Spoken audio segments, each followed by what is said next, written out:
Welcome to Sports and Stogies. Now, introducing your hosts, Cameron Winkowitz and Austin Hayes.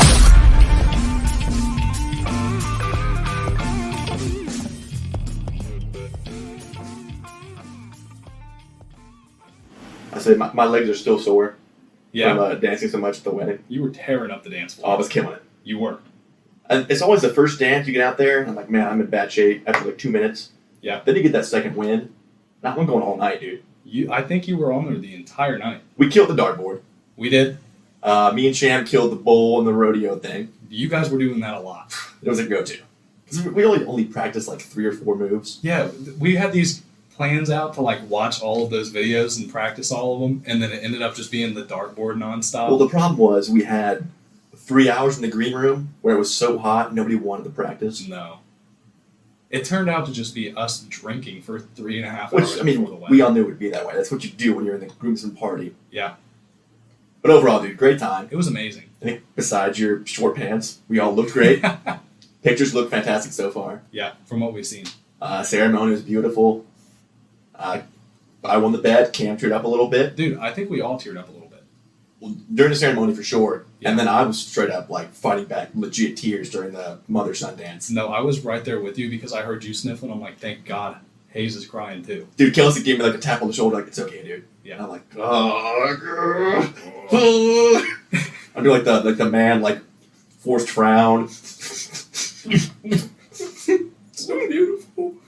Which, like, dude, it's emotions. I'm cool with it. But you Yeah, don't want to be dude. full on bawling in public, you know? I mean, in nice clothes, especially. I'm not too much of a man to cry. No, you shouldn't be. It's 2023, dude. Exactly. Own it. Emotions are healthy. They are. Don't stuff that down. Let it out. But man, as soon as those dances were over, we got some food in us. To the dance. Bruh. And let's mention that food, too. Those burn ends. Amazing. They were the best burn-ins that I've ever had. I meant to get that guy's card. Kelsey got it. Thank God. Because I want that dude to cater, like, my next party. I want that guy to just cater the show. Straight up, let's make it happen. Every pre-meal. No offense to Mama Kel and Papa Hayes for all the great pre-meals or pre-show meals back in the day, but But man, I've never had burn-ins that just melt in your mouth like at that. a wedding especially, Yeah. Because those have been sitting out for a little bit. Now, granted, we were the first to get to them. Matt's prepped. He knows what he's doing. Not his first wedding. Those were so good. And the mac and cheese, dude. I mean, you can't mess up mac and cheese, right? You can, but you can do it right. This man did it right. Yes, he did. We'll get his card next week and give him a shout out because it's phenomenal. Yeah. Worth every penny. And then, yeah, killing the dance floor. A couple of smokes. Some great bottles of bourbon. I know that me, you, and Kelsey were ripping heaters consistently the entire time. We were. We It was my looked one a little weakness bad. because we were like, again, 3 hours before the ceremony after we had, gotten dressed and been there for everything. I think we smoked like 3, 4, 5 heaters. Yeah. Just because out of boredom, plus when you're drinking, when you're day drinking especially, Yeah, it's sunny it's out. like, man, I'd kill Give for me a good cigarette. heater right now, dude. Yeah. I think I had 2 cigars. I had 1.5. That checks out. Yeah. And then I don't know when it happened, man, but I was loving it on the dance floor, and then all of a sudden, knee hurts, back hurts. I'm like, I'm done. Oh, would you pull something? I don't know what I did, but for like the last hour and a half of it, me and Joe were just sitting down. Hey, either way, you had a great run. It was amazing. You put a good 2 hours in. I did, and then I came back for the end because he started throwing all that country, and when you see Doug Dimmadome himself, You're going over out there. tearing it up. I'm running over there. At a certain point, I know both me, Cam, the bride's father, were all in just our vests. That was killer. Yeah, shirts came off, ties came off, vests stayed on. I love all of the pictures because there's no thought behind any of your eyes at all. Well, that one, the thing is, I wasn't even really that drunk. You look it though. I looked stoned out of my mind. Yeah. Like I smoked 3 bowls and pounded a bottle of liquor. But it was the exhaustion from dancing so much. And then that one picture specifically, I'm looking at Chad letting us smoke, and I'm like, I want to smoke. What am I going to smoke right now? Either way, fantastic time. It was amazing. Glad to be a part of it. Cam, if you're listening back now, thank you for the invite to be a part of your special day. Wouldn't have been anywhere else. And now enjoy your honeymoon right now. We're holding the fort down. So let's go ahead and do this. Just the 2 of us. Pull up that chair Pour up that drink. and light that cigar because it's time for episode 57 of Sports and Stogies. Shame. Man, it feels weird to like not be sitting over there. First of all, you're in the king's throne. I am. We're looking right across from each other. You got a good mic arm. Yeah. You actually look comfortable. I'm actually surprisingly comfortable. You're actually close to the mic because it's a good setup. Yeah. And your back looks healthier. My back feels healthier. I'm not, see over there, I have to lean in to talk whenever I want to talk. The so entire it time. makes me want to be quiet. But here it's like right up against my mouth. So I can just sit here and talk all day long. No lower back pain. No uncomfortable chair. Because now that I'm sitting in cams, I realize how bad I have it. And you feel more powerful, right? I do. You see why Cam belittles you so much. I do, because if I'm just looking over there, so much lower. You're looking down. Yeah. It's a classic power move. It is. It's easy to go on a power trip. If we had a third here, I feel like I'd be the new Cam. I think you're well on your way already. Maybe. Do I just steal the chair? I mean, you claimed it. Slide it over? I don't know if you can take it back now. I don't think I can. I can't go back to that. No, it's his show and all, but he's not here, dude. He's not. I have not missed a show. Since you started. What? Well, Around- okay. You've, left a couple times, but Yeah, since last week, you've not missed a show. I have not. You know who has? I don't see him here. Exactly. Cam, if you're listening, when you come back, you may be sitting in my old chair. Well, go ahead and pimp ourselves out there, Shane. Where can people find us on social media and wherever else they might find podcasts at? They can find us at Sports and Stogies on Instagram, Facebook, YouTube, TikTok, X, Reddit. What else is there? There is Spotify, Apple Music, or no, it's Apple Podcasts. It's different. Correct. That switched up. Yeah. Google's turning into YouTube, Yeah, Google's going to YouTube podcast. and then Amazon Podcasts. I think that's it. Pretty much wherever you guys find your usual podcast at, we're there. Or any media. I put up my first YouTube short today. You were telling me about that. Long overdue. But I specifically reviewed, not a sports thing, but the Tip Top Smoke Emporium October Cigar of the Month Club. Oh yeah, a little unboxing action. Didn't quite unbox. I got it like 2 days ago, and I Yeah. couldn't not open it then. But I pulled up each one, gave a shout out. So if you guys are around here, gotta go check out Tip Top. Our boy Greg, as always, takes very good care of us. If you're not local, guess what? TipTopSmoke.com will ship right to your door. The best service, best selection, and best shipping around. How nice is that? Having a local place that you can go to, but say you're like, I don't feel like driving over there. Just have it shipped. It's like DoorDash for cigars, dude. Someone needs to come up with that. And legit, like the next day. Could you imagine a DoorDash for just alcohol and smokes? I'll start it. We need it. You can DoorDash liquor now, right? If you want to call it that. It's like from Meyer. It's just like low proof and like beer and stuff. It's like Natty Light. Okay. There's no DoorDash for cigs, though. Really? No. Because remember... Well, I guess that makes sense because like legally... If you can DoorDash beer, I feel like you should be able to DoorDash. Same category, I guess, yeah. We'll start the DoorDash liquor, whiskey, cigar, and heater business. I think I know why they don't do that. People would not be getting their deliveries. Oh, that's so obvious, dude. Yeah. Why did I think about that? DoorDash driver at like 2:30 in the morning. You get a DoorDash for a pack of menthols. And a case of Natty Lights? Yeah, dude. I'm not delivering that, dude. Oh, it looks like the store was closed. Get the Somebody money. just paid for my night. You get, dude. You keep the money, you keep the cigs, you keep the beer, and you go home. He told DoorDash, hey man, the station was closed. I didn't get anything. I don't know what happened, dude. Yeah, I'm having a good time, though. that's exactly why they don't do that. Yeah, I never thought about that. It's so obvious, though. Yeah. You know what? We wouldn't do that. No. We'd be good, valuable delivery service guys. Delivery boys, if you will. You could be a delivery boy. Dude, you'd be a delivery boy. I'd prefer not to be called that. I feel like everyone calls the guy that delivers your pizza the pizza boy. Yeah, because it's usually... Actually, it's really not, though. It's usually an older guy. Usually like a 60-year-old man. Yeah, I call him pizza boy before he gets there. Then when I see him, I'm like, I don't call a guy pizza boy. This guy's like 67. He's not a pizza boy. They have to know that everyone calls them a pizza boy, right, though? Maybe it's a term of endearment. Maybe they like that. There's no way at 67 you like being called boy. Great sense of humor, maybe. Maybe, but at the same time, you gotta be jaded after that job. But pizza man, it's not cool either. That seems a little too, like... Delivery man? Eh. Even like UPS and Amazon, it's the Amazon guy. No one says the man. I don't even know what to call those people. Yeah, I guess, UPS guy. Yeah. And the UPS guy's here. Yeah, dude, you don't say man. I feel like in the tier list, it goes pizza boy at the very bottom, Amazon guy, mailman. Oh, mailman's top tier, dude. Oh, yeah, dude. That's S tier. You're on that government paycheck. My buddy's actually a mailman. You met Balin, right? Yeah. Yeah. He's a legit mailman. Dude, my buddy's brother was a mailman for a while until he went to drop off a letter and this dude just whipped out a gun on him. Yeah. Quit the next day. Who pulls a gun on the mailman? Dude, you're asking me. Unless you're expecting somebody else. Like, a mailman's never threatened anybody before. No, and it's so obviously a mailman. Yeah, like, the uniform's pretty. They don't knock on the door. Yeah, thanks here, dude. Go to your mailbox. So that guy just saw a mailman, got genuinely angry, pulled the gun out, and was like, "What are you doing here?" My buddy's brother's just like, "I'm dropping off the mail." Yeah, I'm doing my job here, sir.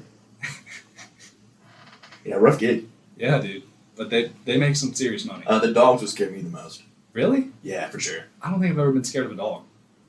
You ever had a pit bull running full speed right at you? Yeah, dude, I used to have one. Well, I haven't, but I imagine it's probably pretty scary. Pit bulls get a bad rap. Because I had a pit bull, and then I currently have a little pit bull mix. And as long as you're not, like, beating on them, they're good dogs. That's a fair point. It's usually the owner's fault. 99% of the time. Let's see, other promo-wise besides Tip Top as always. Friday night, day after you guys hear this, come out to Poker Night, again at Casa Aficionado, and then the next day, big event there with Serafin de Cuba Cigars. You guys want to meet Master Roller and company owner Arnold Serafin? Come on out. I'll be there. Be a great time. College football on TVs all day. Come out early. You got Texas, Oklahoma on at noon. I'll be there bright and early. Man, if I could go, I would. Yeah, prior arrangements. I get it. Yeah. Things happen. Sounds like a great time. Yeah, love Casa. My favorite lounge to actually go to. Great selection there too, and great company. So I'll be there for that. Come on out. And that's a perfect segue into my smoke. The Serafin de Cuba Florida Tampa. It's a 6x52 Toro, Ecuadorian Habano wrapper with a Nicaraguan binder and filler. So far, the wrapper is just gorgeous and looks incredible. Bourbon's a little uneven to start, but I touched it up just now. Draw's been a little tight than I'd preferably like. But flavor-wise, nutty, oaky, some nice cream in there. Okay. And overall, pretty well balanced. It looks like a nice stick, man. I'm kind of jealous. No, you're not. Not today, you're not. Not today. What happened today? Oh, man. So, normal fire PT is just throw your stuff on, go do some stairs. Today? Which is brutal by itself. I've gotten used to it, though. Like, I've started smoking on the pot after it. It's just kind of whatever now. But, today, they say throw your stuff on and the tank. We're all like, what? They're like, yeah, throw the tank on.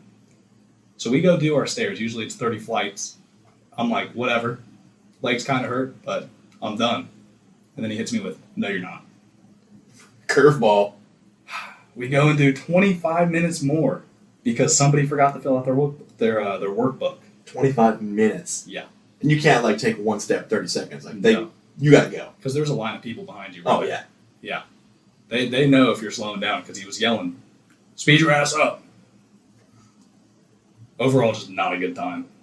You are a much tougher man than I. Just do your workbook, people. That's also, very basic. Yeah, the chapter has all the answers. I don't know why you wouldn't do it. Does that guy want to run 25 minutes? I wouldn't think There's so. no other explanation. Unless he can't read. He wouldn't have made it this far. Which, I mean, I guess if he's working with you, it could be a possibility. Maybe. So whiskey-wise, was going to wait till next week, but we got the Horse Soldier Small Batch. A signed bottle, no less, by the owners and ambassadors of the company. It's 95 proof. No age statement, no mash bill, but they say it's wheated. So I assume like probably 70% corn, 20% wheat, and 10 barley. But it's veteran owned and operated. Love that. Some guys came back from Afghanistan, got out of the armed forces, had to start, post-service life. Went on a trip to, I think, Yellowstone, took their first distillery tour, and got hooked. And said, I want to make my own business off this.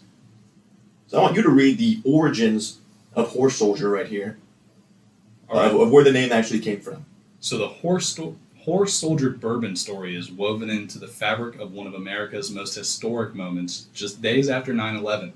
Elite teams of Green Berets were inserted into Afghanistan, some on horseback. Dubbed the Horse Soldiers, their exploits were retold in the Hollywood blockbuster 12 Strong, the CNN documentary Legion of Brothers, and memorialized by America's Response Monument located at Ground Zero in New York City. So I know at least 2 of the actual Horse Soldiers are now brand ambassadors for this company. That is sweet. Yeah, and a lot of their proceeds go to, I think, the Folded Flag Foundation, if that's what it's called. Sounds right. It's pretty close to that. But yeah, so they give back a lot to their communities and to veterans and veterans' families who've been lost serving the country. So great cause. Great to have a signed bottle. Shout out Papa Hayes for getting this in the Cigaro event last month. Be a great studio piece. And the juice is actually very tasty. It sounds like it, man. Yeah, the small batch goes for like $75. A little light on the proof, but 95 is still in my range. I'm cool with that. See, for me, 95 is like perfect. Yeah. Because anytime that you guys do like the 110s, A little much. a little bit, I can definitely feel it in my sinuses. But honestly, man, there's no better purchase than whenever it's owned by like veterans or like your money's going to a good place. Not some greedy corporate pocket. Yeah, that's the worst. Yeah, very strong. Get a lot of cherry from that. A lot of vanilla. Very sweet. Definitely sees weeded. Get that influence there. But great juice and pairing very well with the smoke so far. Also on the scratch and sip board, so another one off there. Dude, we're filling that thing out. I think we're at 19 of 50 right now. Almost. And I've got 40%. one more on the way. Be here next week, I think. Now we have 2 fan questions today. We do. Let me ask you, Shane. What does CMC actually have to do this season to win an MVP? I don't know how he could do more than what he's doing right now. Because his pace is crazy. It's insane. Through 4 games, 7 touchdowns? 7 touchdowns. I think it was 550 rushing yards and 100 and something receiving. Clearly the best offensive player in football. Absolutely. But a running back, or I should say a non-quarterback, hasn't won since AP, I think, in 06. Yeah. Where he put up 2,000 yards, almost 2,100 yards, 12 scores, 130 a game. If CMC does 1,700 rushing, 750 receiving, 20 total scores, I think he'll hit 20. He'll probably go over 20. he should. I would think so. I mean, he just put up 4 in one game. That definitely helps pad that. Does anybody watch this offense? Of course you do. Yeah. If you created a player in a lab for just this offense, you get CMC. Yeah, you couldn't come up with a better one. You couldn't get a better coaching player pairing than Shanahan and CMC. That West Coast offense, man. It's insane. And to have somebody not only so dominant running the ball, but a huge, huge receiving threat. I mean, I don't know how the man could do more than what he's doing. If I'm Shanahan, I couldn't sleep because all night I'd be thinking about plays just for CMC. And even if it's not for him, he'll make it happen. Oh, yeah. Yeah. If he's not your first read, he's going to be your second. He's playing, I think, 92% snap share. As long as he stays healthy. Yeah. That is And even a huge keeps thing. 80% of this pace. He should be MVP. There's no clear QB right now. We No. thought it was Tua. Kind of slowed down against Buffalo. I think the Bills humbled him. Mahomes has been relatively average so far. To his standards, For at least. Mahomes. Yeah. And you don't have to mention Burrow. We know what's up there. Yeah. I mean, Tyreek. But again, a whiteout hasn't won since who knows when. Yeah. And he slowed down last week. Correct. I think, again, 4 games in, still got 80% of the season to go so far, but this could end the drought of quarterbacks or non-quarterbacks winning MVP. I'd love to see it. It'd be a huge change up. Instead of just seeing the same 3 guys rotating in and out of MVP every Yeah, year. it kind of gets boring after a while, right? It does. As great as Mahomes is, great as Rodgers is, or was, I guess. Burrow, Herbie, Allen, the usual suspects. Yeah. It's nice to have a little game changer in here. We'll switch up. In that same vein, same team, dare I say, is Brock Purdy officially a top 10 quarterback? We were talking about it a little bit, and I think so. Because if you're looking at the list of the top 10, top 5 pretty solid, right? And then you get to that bottom kind of 2, 3, they're pretty interchangeable. And I think Brock Purdy, better passer than Lamar. More consistent, I'd say. The most consistent. I mean, he's on a, 14-game win streak? No mess-ups, really? Regular season, yeah. Yeah. He just went 20 for 21. Super efficient. Has the most expected points added per snap. Hardly any turnovers. You've got your top five is pretty well locked in, right? Yeah. You got your Mahomes, Allen, Hurts, Burrow, Kirby. And then you go, do you take T-Law over Brock Purdy? No. He's not as consistent. Do you take Dak over Brock Purdy? Maybe? Tua, Kirk Cousins? No. I think maybe he's number 10, but Purdy's definitely in the top 10. I think he is. The only argument is, outside of the Shanahan system, could he put up similar type of numbers? And for that, I'd say, how do these guys look outside their systems? Because once you get to the bottom 10, it is a lot of, pretty above average game managing quarterbacks. Like Kirk Cousins isn't spectacular. He's just slinging the rock. Yeah. They have no run game. None. And he has JJ. It makes your job a lot easier. That's a system by itself. Yeah. If you throw, I can't even say Baker, he's had a pretty good year so far.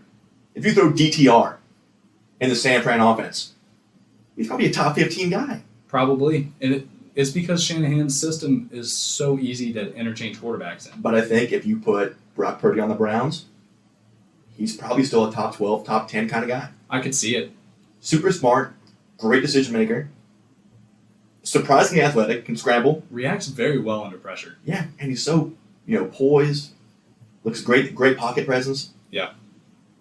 I think we've seen enough now, enough sample size to where he's legit a top 10 dude. Yeah. My only thing is, or my biggest argument for him to be a top 10 is he's in the same offense as Jimmy G was, and they're more successful. I guess the only unknown is because they're so good and score so much. 2-minute drill. You're down 3. You got the ball. Can Brock Purdy lead a drive in crunch time with all that pressure? I don't know if we see that for a while, man. Probably not. It's hard to go down when you got the weapons like San But Fran. I can't say he's not going to be able to do that. Because we haven't seen. I have confidence that he could. Because like I said, he's very calm. You don't ever see him looking frazzled. I like Brock Purdy a lot. And most importantly, his coach puts him in successful positions, unlike one guy we'll talk about here very soon. Yes. Which I cannot wait to blow up on. I cannot wait to drag this guy's coach. But first things first, NFL news and stats. Not much in the way of news, except for the fact that Cooper Kupp and JT both are eligible to play this week, both back in practice. Will they play? Don't know yet. Do you think JT comes back? Who do you think is more likely to play this week? I'd probably go Kupp. As long as he's healthy, he'll definitely play. If he feels good, he'll play. JT, even fully 100%, No, might still not play. I don't think Just so. based on the whole contract thing. And, I mean, with Zach Moss performing the way he is, if you're the Colts, you don't really need to put him in. That's honestly probably JT's biggest worry. Yeah. He's watching Zach Moss go out there and put up numbers that JT was putting up and making much less money. A lot less money. He's kind of proven the old running backs are interchangeable. Yeah, he kind of shot himself in the foot there. He really shot Nah, himself. I guess he was actually still hurt, but could have been a Michael Thomas turf toe kind of thing. I'd take away the could have. If he wants to play, do the Colts say, nah, you're good? If I'm the Colts and this guy has just dragged me all over social media, requested trades time and time again, done everything he can to get out of playing for me, and I've got Zach Moss up here eating up, you can sit. If he's quote unquote officially healthy now, do you trade him? No. You just cut your losses. I think you cut your losses and you prove a point. Yeah. Because right now they're doing a hell of a job of proving a point. Now, fantasy-wise, not feeling so good. I have one team with both Kupp and JT. Ooh. Waiting for week 5. Still waiting. I think you can count on Kupp for sure. Yeah, and even then, Kupp should come back. He might not be prime Cooper Kupp with the emergence of Puka Nacua, You don't need to be. but he'll still be a top 10 dude Probably. from this point forward, as long as he stays healthy. And that LA offense should look really, really good. Again, like Cam mentioned before, What a difference a healthy Matt Stafford makes. Yeah. Kyron Williams out of nowhere. I saw a stat that there are 3 receivers that have had as many receptions and yards as Puka Nacua. And it's Puka, Calvin Johnson, and I forget the third. To start the career? Yeah. Or in any 4-game to span? start their career. I forget the third, but it's all been led by Matt Stafford. That's a great point. Matt Stafford, I don't want to say he's a kingmaker, but he's kind of a kingmaker. A little bit. It was probably Cooper Kupp then. It might have been. Let me see if... Well, that wasn't his first 4 games, though. He didn't have Amon-Ra, did he? That was after he left. No. I think Marvin Jones, Golden Tate, some of those obscure Lions dudes. Kenny Galladay. Yeah, I think I saw that. Yeah, I think it's Kenny Galladay. I think it was. Did you see that Kenny's back on the bench? Is he even still in the league? He is, but apparently his attitude in practice landed him on the bench. Oh, wow. Shocker. Yeah. He's done. He's got to be. He's done. But yeah, Matt Stafford out here making careers. What other stats do you have for us here, Shane? Stats-wise, it's all you, my friend. You write them down? No. Come on, we showed up for a reason. For the 5th time in history, somebody had 6 sacks in a game. I think we were talking about how this guy was a wash. I thought he was. I think we all did. For the past 2 years. Yeah. Return of the Mac, dude. Dude, 6 sacks. My wedding walkout song, by the way. You killed it. Maybe that's what inspired Khalil Mack the next day. It could have been. Because he put up 6. 6 sacks in one game. How does it even happen? That Vegas line sucks. Dude, after 3, I'm like, okay, let's double team that guy, right? After 4 or 5, we're chipping him, double teaming him, dare I say triple teaming him. Maybe. And he gets 1 more? At that point, you're like, dude, come on, do I have to send the entire O-line towards that guy? Apparently, and it still didn't work. He's got another one. 6 in one game, again, the 5th time that's ever happened. I know Derek Brooks. Oh, Lord, Derek, somebody. I should have written it down. Has the record with 7, and also he had a separate game with 6. Let's look at C.J. Stroud through 4 games to start your career. 1,212 yards, 6 scores, 0 interceptions, only 1 fumble, not a big deal, and a 100.6 rating. He looks phenomenal. Rookie of the year, right? Absolutely. It's not even a question.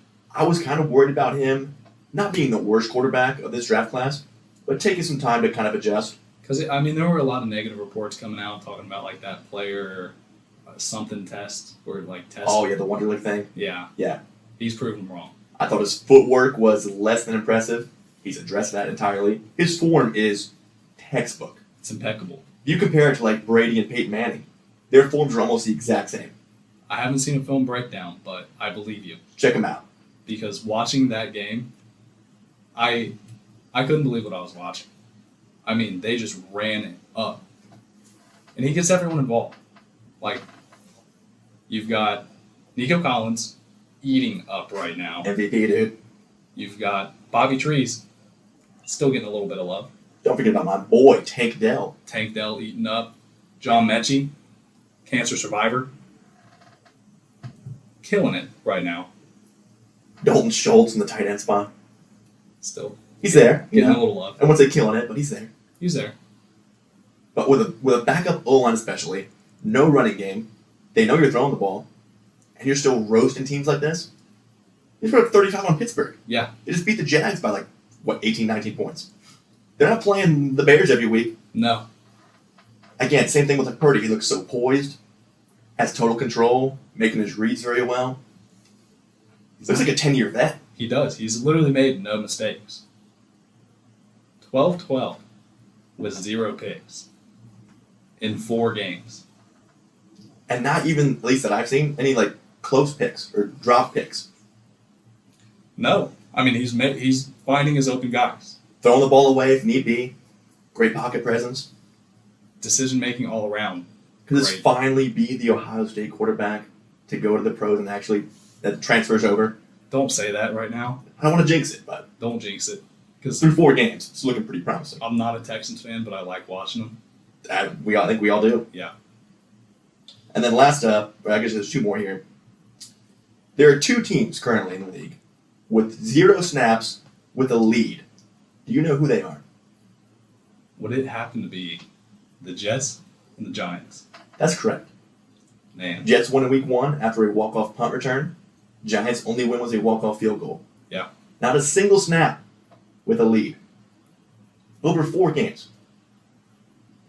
The Giants' differential in points is just absurd. I think it's like 95 to 20. 9. I think it's like 77-9 or something crazy like that. It's insane. They still have no first half touchdowns. But I want to say all my Giants. Cool down. Just forward, Yeah. foreshadowing. And then last but not least, Zach Wilson. Yes. The Zach Wilson we've been joking about for the past 2 years. Dragging through the mud. Compared him to Nathan Peterman last week. Maybe you heard the show. He had to have.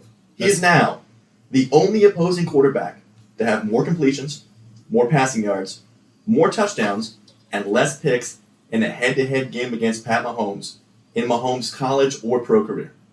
Which is insane. Zach Wilson, dude. Wilson with T-Swift in the building. And Mama Kelsey. I think that's who he's putting the show on. That's the real motivation, dude. Yeah.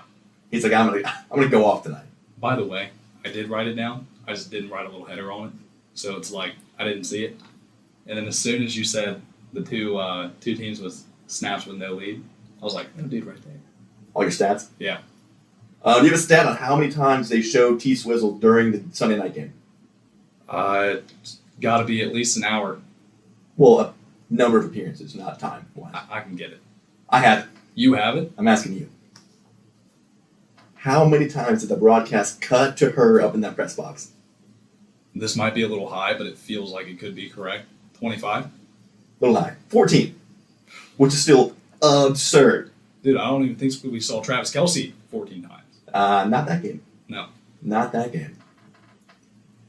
I don't know.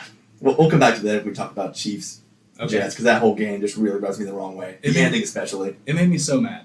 And we're not fans of either team. No. I had nothing writing on But this. oh my God. It makes you question if there's some devious things going on in the league. We talked about this, and you don't believe me. We'll talk about it again. We'll talk about it. Because now I'm kind of coming over to your side. Yeah. Let's go to the IR with the unfortunate news. But nothing too bad here. There's one that's pretty bad, but everything else is just kind of like moderate. Lead the way. We've got Mike Evans leaving the game early with a hamstring injury. Killed my fantasy teams. You know, he still put up decent numbers. 3 targets, 3 4 catches. points, dude. He put up 7 in ours. Well, I don't have him in any of the PPRs. Just the half PPRs. So he was like 3 points, 3 points, 3 points. Yeah, I couldn't be too mad. I was like 7 points. It's probably more than I get from a backup. Yeah, so apparently a light hamstring injury. They're on bye this week. He should be fine. Yeah, come week 6 should be good to go there. At least I'm hoping. Kenny Pickett's knee. Bone bruise. Apparently a bone bruise. Tomlin said same thing. Nothing too serious. Should be able to play Sunday. Worst case, throw Mitchie Biscuits in there for a game or 2. Might outperform him. I mean, Pittsburgh looks bad anyway. Yeah. I'd say you probably play it safe rather than put him back out there to get banged up again. Let Mitch go out there. Why not? Let him get some reps. Who knows? Maybe Mitch. Is he that big of a downgrade from Kenny Pickett? I've been saying this. I don't think Mitch is that bad. Because I liked Pickett a lot last year. This year Not has so not much. looked the same, dude. Dude, we're going to talk about this a lot because this has been getting under my skin. EA's been giving a lot of these guys stupid cards for no reason. We're talking Madden rankings here, dude. Guess what overall they gave Kenny Pickett? It's like a promotional card. 92. 87, day 1. That's outrageous. Stupid. He's like a 77 right now at best. At best. Even last year, as a rookie, which he progressed a lot through the second half of the season. He did. But still. He's on an 80. No. Ain't no way, dude. Not an 87, dude. You're almost cracking 90. What else we got here, injury-wise? We've got T. Higgins with rib fractures, right? Said he couldn't even lie on one side to sleep. Probably out next week or 2. I would take some time off, dude. I would too. As a wideout especially. And you go over the middle, take a shot. might be done for. Now you got broken ribs. Yeah. Let's be honest. You're not really moving the ball here anyway. I was going to say, it's not like T. Higgins being on the field is going to help them anymore. than it will like maybe later when they might be looking at like I don't know, what are they right now? 1-3. Currently 1-3. 1-3. Maybe when you're looking at 3-3 comeback. Oh, that's a very optimistic way to look at things for the way they're moving the ball right now. Yeah, that's best case scenario. Maybe like 3-7. You think he takes 6 weeks off? It depends on Burrow, dude. Yeah. I would sit both of them. I'm sitting Burrow, but you mentioned earlier, like, it's really kind of a lose-lose. Yeah, because you already look dumb having him out there when everyone knows he's injured. And then now when you take him out, you're going to look stupid because everyone's like, yeah, we told you so. You should have done that week 1. Yeah. He looked abysmal week 1. And they were like, he's fine. Let him play through it. And he'll bounce back next week. And Week now 2, guess what? Looked abysmal. we're on a month of saying Joe Burrow sucks. And it's not his fault. He's obviously hurt. I get it. He wants to play. But at a certain point, as a head coach or an organization, you got to say, we just gave you this huge contract. You're the face of the franchise, best player, top 10 player in the league. Sit for a month even. You know what this kind of reminds me of? Washington and RG3. Oh no. I hope it doesn't end like that, but man, it sounds like it. Thankfully, it's just a calf sprain, not a whole knee blowout. But it could turn into something But major. they are handling it kind of the same way. They are. Everyone's like, dude, you've got your franchise guy out here, obviously hurt. Just take him out. They're like, nah, he's fine. We'll just keep losing. Look at him, dude. He's fine. As Joe Burrow Hobbles around. hobbles around.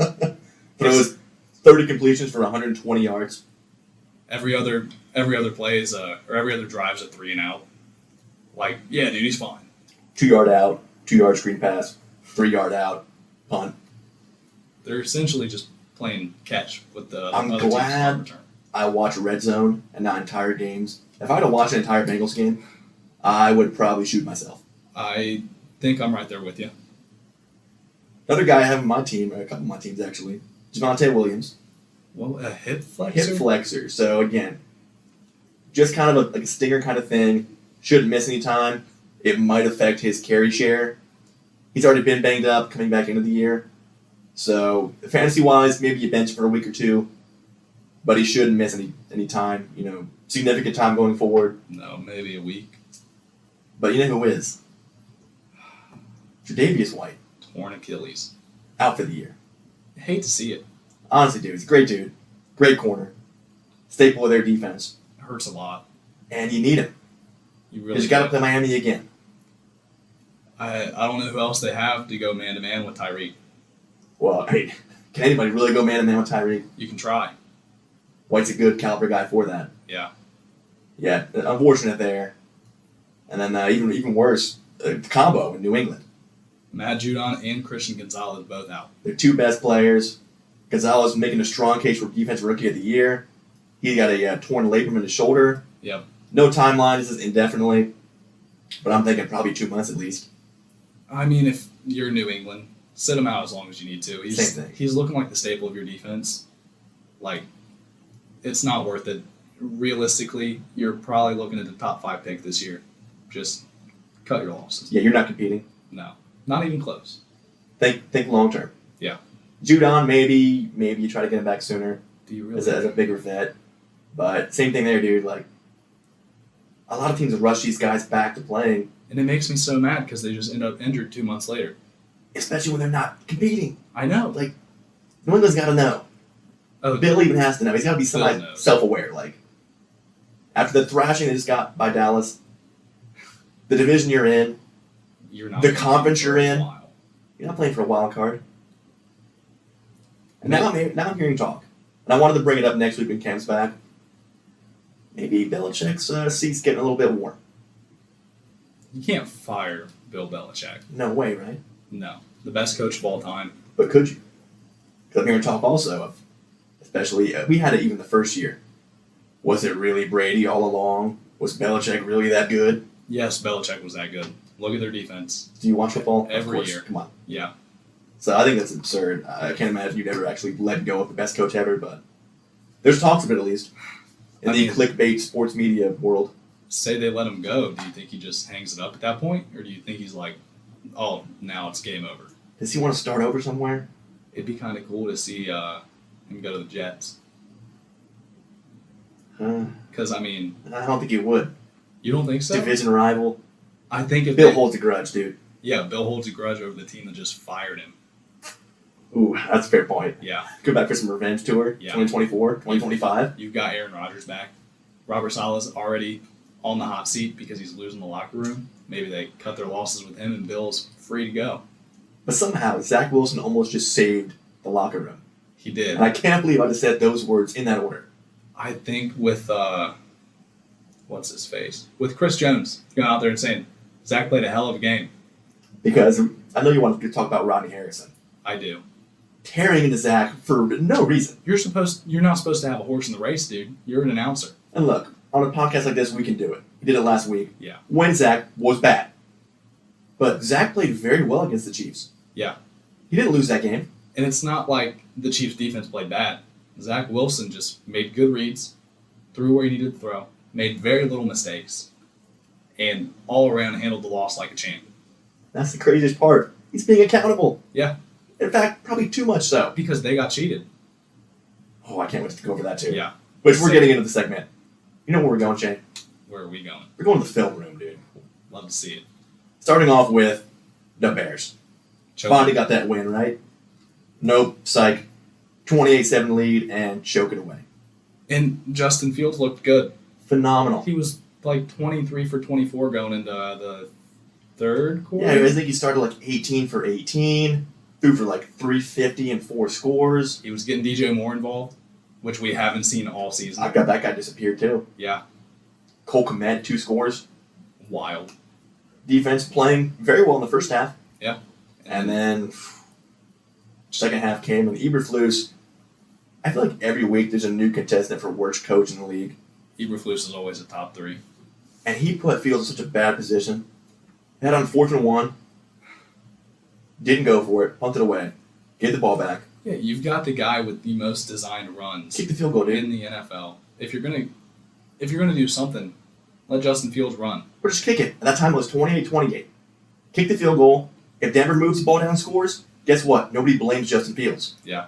But if you punt or you make a bad play call, Denver goes, kicks a field goal, Chicago gets the ball back, and Fields throws a pick. And now the blame is on Justin Fields. Yeah. Which it shouldn't be. The guy played great. He played really good. Finally. What's up with all these stinkers pulling out good games? Well, the first 3 weeks at least. I'm still not sold. They played the Broncos. Yeah. One of the top 5 worst defenses out there right now. Which is insane, because when you look at it on paper, What happened? gotta be Sean Payton, right? I thought it'd be the opposite. I did too. He was saying he turned the locker room around. This was the worst coach team he's ever been with, but they were gonna fix things. Suddenly, Russ balling out. Defense can't do anything. Nothing. You give up 28 to Fields and the Bears? In the last 2 weeks, they've put up 100, or let 100 points get put up on them. Yeah. Which is, The Broncos defense. yeah. Which last year, if their offense would have averaged 14 points a game, they would have been, what, 12-5? I Probably think. close to it. Yeah. And now complete 180 this year. So either way, we get to see the Bears Thursday night against the Commanders. Then we get Broncos and Jets on Sunday. So 2 great matchups, very fun to watch matchups. Can't wait for those games. How about the Colts? Another choke. We're down 23-0. Came back. Just to lose in overtime. Storm back, tie the game, and lose it in OT. Tony Rich looked good. But your boy, not Gardner Minshew, your boy Tony Rich looked, again, very good. Yeah. I love to see it. I mean, he's got a cannon. He's got legs. Makes very good reads. That was my biggest question coming in because we knew he had the athleticism. We did. We knew the potential was there. But can he actually play quarterback and make reads and make good choices? And so far, so good. Yeah, he's looking great. Again, shades of RG3. Not a bad comparison. Yeah. Maybe a slightly bigger arm, obviously a bigger dude, but mobile, runs hard, runs smart, and dude, great charisma. Better comparison, Cam Newton. That's even coming into the draft, that was like, oh, this guy's Cam Newton 2.0. Better Cam Newton. Tough to go better. Man won MVP. Better. But potentially higher ceiling. I think he's got a high ceiling. Phenomenal ceiling. If they keep giving him offensive players to put around him, I could see the Colts making a serious run in the next couple of years. Because they're in a very weak division. Yeah, same thing. We knew this year was not the year. If you go 6-11, it's a win. Tony Rich develops, plays well, bonds with the offense, bonds with the head coach, and gets some stability there. Then you know going forward next 2-3 years. Although suddenly, same thing in Houston. They're looking pretty good. Jags kind of falling back a little bit. Got some competition, man. Out of nowhere. Out of complete nowhere. We thought it was their division to lose. And again, who knows? In 8 weeks, it could be completely changed. Could be. Because they're still early. Very early for us to be making these calls. Do you want to go over the Brownies? No. I'd really rather not. Well, nothing to say there. Got stomped. Keep that win DTR. I mean, what do you expect? Yeah. The Browns and Bengals combined for 6 points this weekend. Yep. Not a good showing for Ohio. Not at all. Who are you more worried about? The Bengals. I think the Browns are fine once Deshaun comes back. Our defense is still one of the best in the league. Yeah, Lamar put up forward. So what? Lamar does that. Yeah, He's going to have those games. It's whatever. It's a fluke. I think that Amari Cooper's looking a lot better. Elijah Moore looked pretty good last week, too. He had a negative 20-yard rush, which was pretty funny. I don't even know how that happens. You try to make a play, and then you go back further and further and try to make another play. And then just get tackled. Yeah, what are you going to do? Move on. You're down 28-3. I get it. It was garbage. But I'm more worried about the Bengals just because, at least in Cleveland, you know why you got stomped on. You had DTR in. Yeah, which again, short notice especially. Yeah. Against a very good defense. Yeah. It's going to happen. It's whatever. Move on next week. And David Njoku, absolute stud coming in and playing with facial burns. Dude, it's a pregame walkout with the mask on. Sick. That fur coat thing, no shirt underneath. Yeah. What a baller. I want to see what his face actually looks like. I don't know if I do. I do. It might be the EMT in me, but I want to see it. Straight point. Yeah. You want to evaluate those. Second degree burns? I don't even know. Because second degree is the most painful. Because first degree is just like a sunburn. Second degree is like where you've got the blisters and everything. And third degree, everything is so burnt that the nerve endings are also burnt. So don't even feel it. Yeah, nothing. Ooh. So if he's rocking second degree burns out there, what a pimp, dude. What a stud. Yeah, how do you cover that guy? Because he wore that mask during the game, right? He didn't wear that mask, but he wore a mask. Kind of like a shiesty mask. I don't know what that means.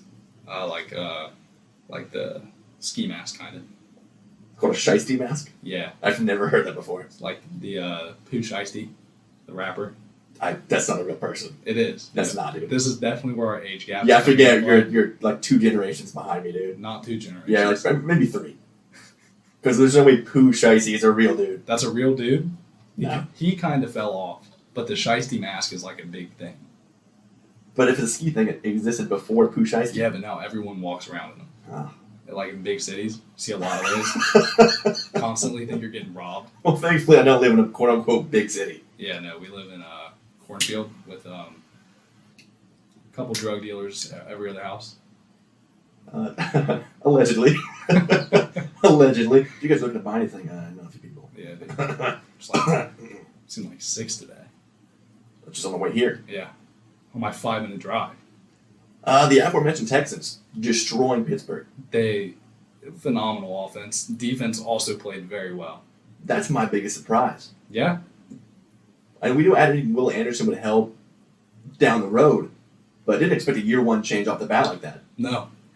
And not that Pittsburgh's a firepower, but even the whole season, they played they held the Jags to 18 points. Yeah. And they're getting production from Stroud like that, even with a backup O-line.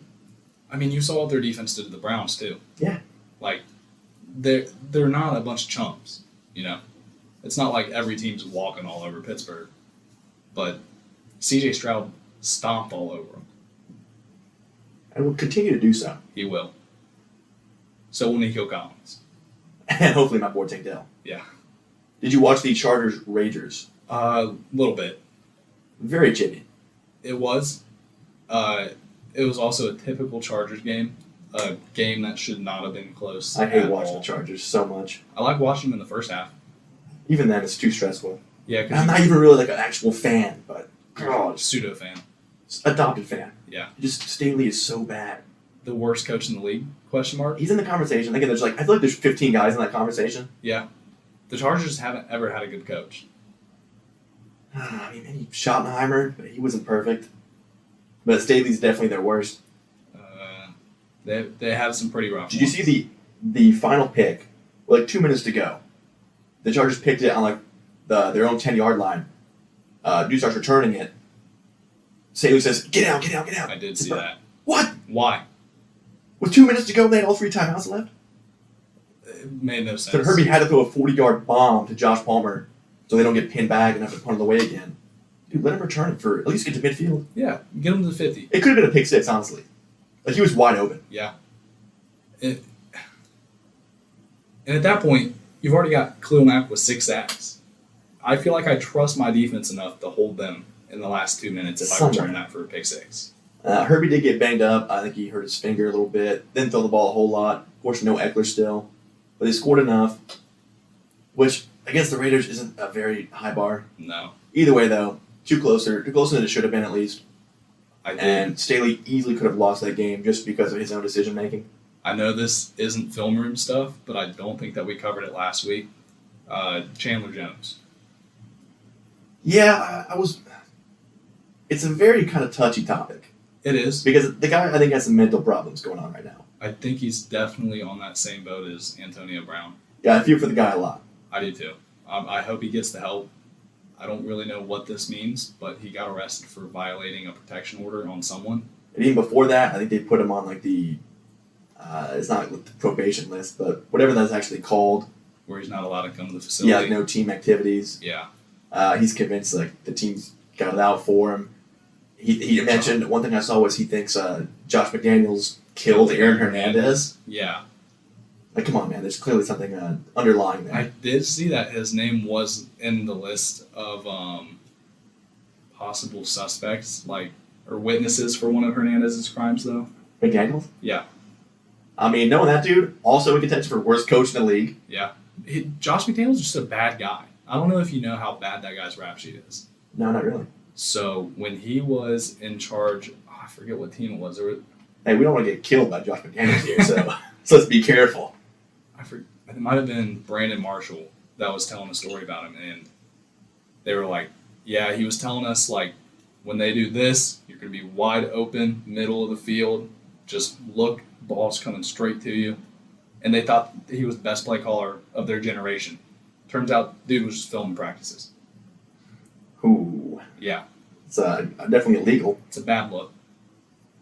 And then also apparently a witness to one of Hernandez's crimes. Or maybe personally killed Aaron Hernandez. Possibly.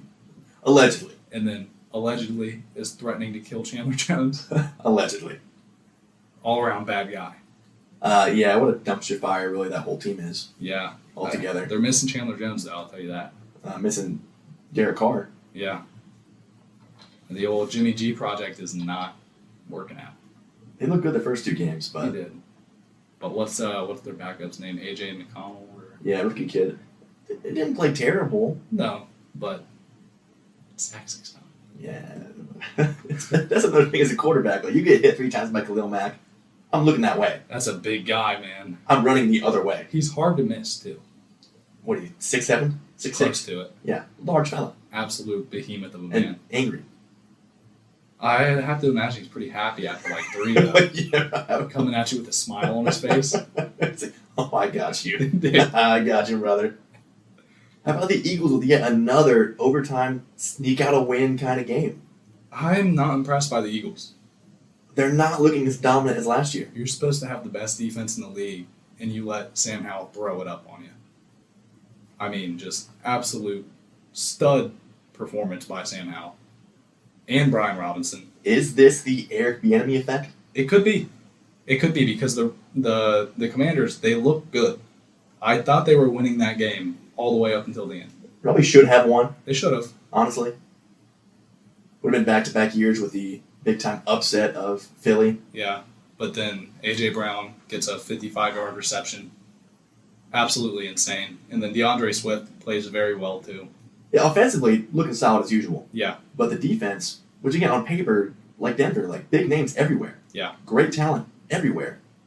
So much depth on that D line, especially. And they're just not performing. Yeah, something's not quite clicking there. Sam Howell didn't really look pressured most of the game. Is losing your DC making that big of a effect? You would hope not with that kind of talent. I feel like I could coach that team, right? I feel like that team could coach themselves. Rookie of the Year candidate, Jalen Carter coming in, making plays off the bat. E? Still a great lockdown corner duo. Yeah. Either way, a win's a win. They'll take it. You got to. I mean, you can't say we barely won. But Commanders definitely not the worst team in that division, like we thought they probably would have been. They're not. Because there's one. Oh, we're getting there. But my boys gave Belichick the largest loss of his career, 38-3, 2 more defensive touchdowns. There's nothing that arouses me more than a good defensive score. It's pretty fun to watch. Offense not having to do a whole lot. Dak not having to do a whole lot. Running the ball well. O-line still playing great. Executing. Limit the turnovers. And let the defense do its job. Yeah, as long as you can keep doing that, man, your boys are in good shape. Until maybe this week. For my game of the week pick, at least. Now, how about the 2 New York teams? Which one do you want to start with? Which one? We're angry about both. We are. Let's go Jets first. This is where my take that we were talking about earlier, I hope you start to see my point. Oh, I saw your point. Yeah. Pass interference after the pick was already picked off. 5 seconds after. Yeah. Like, tell me something's not up with that, okay? Just garbage calls all around. This is Papa Goodell and the NFL Shield coming to save Mahomes yet again in primetime. Because Taylor Swift is in the building. Now that much, I don't know if I agree with. Dude, to your degree. You can't, okay, listen. The amount of viewership that they've gained with all these Swifties tuning in, you can't let them watch their new boy lose like that. Has viewership gone up that much? A lot, dude. Really? Sunday night was the biggest viewership since the Super Bowl. Or Monday night, sorry. No, it's Sunday. Was it Sunday? Yeah, because the Giants, yeah. Giants are Monday. Sunday night. Yeah, for Chiefs, Jets, you wouldn't really think that with no Rodgers. So I guess that maybe those Swifties out there are making a big time difference. That's exactly what it is. I think it'd be funnier and maybe better for the league if they did lose, and you see T Swizzle out there crying in the press box. I'd like That's to see something it. you're going to click on and watch. But the thing is, then we have to deal with 80 posts from SportsCenter, Bleacher Report, and ESPN about it. Because Well, instead of get 80 posts from everybody else saying you guys are rigging this game for the Chiefs yet again, because this kind of thing has happened before T Swizzle was a Chiefs bandwagon, right? Mahomes gets bailed out a lot. probably more than anybody else. Already threw 2 picks that game. That was a horrible throw in the third one. Yeah. Light. I mean, he was physical all game, and that Sauce play was, not even really arguable, I don't think. I don't know where you see it, DPI. They're both hand fighting. Like, dude, The ball was 10 yards overthrown. the ref, he had to have had some money on the Chiefs. Well, he lost then. Because also, when Mahomes slid down at the 2-yard line instead of scoring, that was a spread right there. Yeah. Which I know a lot of money had to be on KC. To cover the spread. But either way, man, yeah, not a good look. Of course, I don't actually think they're rigging games, but when it keeps happening, to one team especially, it's tough to kind of stuff that down. How long until we see automated officiating? You can't in the NFL. Love to see it, though. Maybe you could do replays for penalties, but then you're going to have a replay every 2 seconds. Yeah, but replays on penalties in the fourth quarter are a need. Because so many games get decided like that. And it's garbage. Now that I don't hate. But the problem is you're going to go to replay, and then are you actually going to overturn that ref's call? I'd hope so. As a ref in New York or wherever the HQ is? Dude, I think that Stevie Wonder would have overturned that ref's call. Just listening to it on radio. If anything, let's give some refs press conferences, some accountability. Yeah. Where they have to answer for that call. Because again, why do you throw a flag that late? It's not like he was struggling with it. No. Like he looked at the interception, and then pulled the flag out. Yeah, that thing flew. Like he watched the alleged DPI, took 5 seconds, moved his eyes to the actual interception, and then threw it. Yeah. He He had some. How do you explain that? He had some bad intentions there. And then even worse, after that happens, you got Chris Collinsworth like, oh, Mahomes does it again. Yeah, dude. He just beats you in different ways every time. Like, no, he could have got, that was his third pick, He dude. just got bailed out. He played overall bad. Yeah. Legit, that stat earlier. Outplayed by Zach Wilson in every category. Who'd ever think that we'd live to see the day? Not me. Not even last week. No. All Let's right. go, Giants, dude. Monday night. I'll let you lead. Now, a lot of the blame is going on Daniel Jones. Was sacked 11 times. He was. Threw 2 picks. Both, I can't say they weren't his fault, but they weren't great throws. They weren't great throws. But they were throws he had to make because of the extreme pressure. He's getting pressured when they're sending like 3 guys. 3 guys, half-ass rushing. Yeah. That line, I think that me and you could probably be a better line than all 5 of those guys. I feel bad for the guy. I feel horrible. Because at a certain point, after like even 6, you're like, what do you say to your O-line? You can't really say anything because then they're just going to try even less. Any play call they had couldn't work. He's trying to throw a 2-yard check down, doesn't have time for a 2-yard check down. Which is insane. Shotgun, doesn't matter. They're getting pressure. And then, after the second pick, this is where you take over because you're even more fired up about the head coach here than I am. Dayball yells at him as if it's his fault. What are you doing, bro? Dude, Drops the tablet on him. I'd have to smack him. At that point, this guy's watching the same game that we all are. This guy's watching in person his quarterback get pressured by 3 guys not trying. And he goes, what are you doing, dude? What am I supposed to do? 11 sacks, I think 18 actual hits. Yeah, that sounds right. That's what I watch. How could you possibly blame any quarterback? I don't care if it's Tom Brady out there. You can't blame anyone. I don't care if it's Nathan Peterman. It's not his fault. Even Nathan Peterman would get some slack. I'd hope so. And yet, even post-game, he's like, they asked Dayball about it. He's like, well, it's just a play that just can't happen. It sure can when Hey, you come on, dude. sacked 11 times. If you're fired up in the moment, okay, that's still not a good look. But at least post-game, come on, admit you were wrong. Admit that Danny's not the man to blame right here. He's getting a lot of blame. Now, look, should they have given him that contract this early? Probably not. No. Because even last year, he wasn't that good. He was decent. He just upgraded so much from how bad he was the year before. Yeah. But now there's more pressure, more expectations, especially being in New York. I don't even know what happened. I don't think they made any major changes on the line. They had a couple guys banged up. But 11 pressures against a Seattle front that's, pretty average. Yeah. It's not like they're At best. stellar. I'd hate to see them against Pittsburgh Or the Browns. Dallas. Danny Dimes might die on the field. Well, Danny Dimes did die on the field. And versus then, Dallas. at a certain point, after 7 or 8, I'm like, dude, just pull him.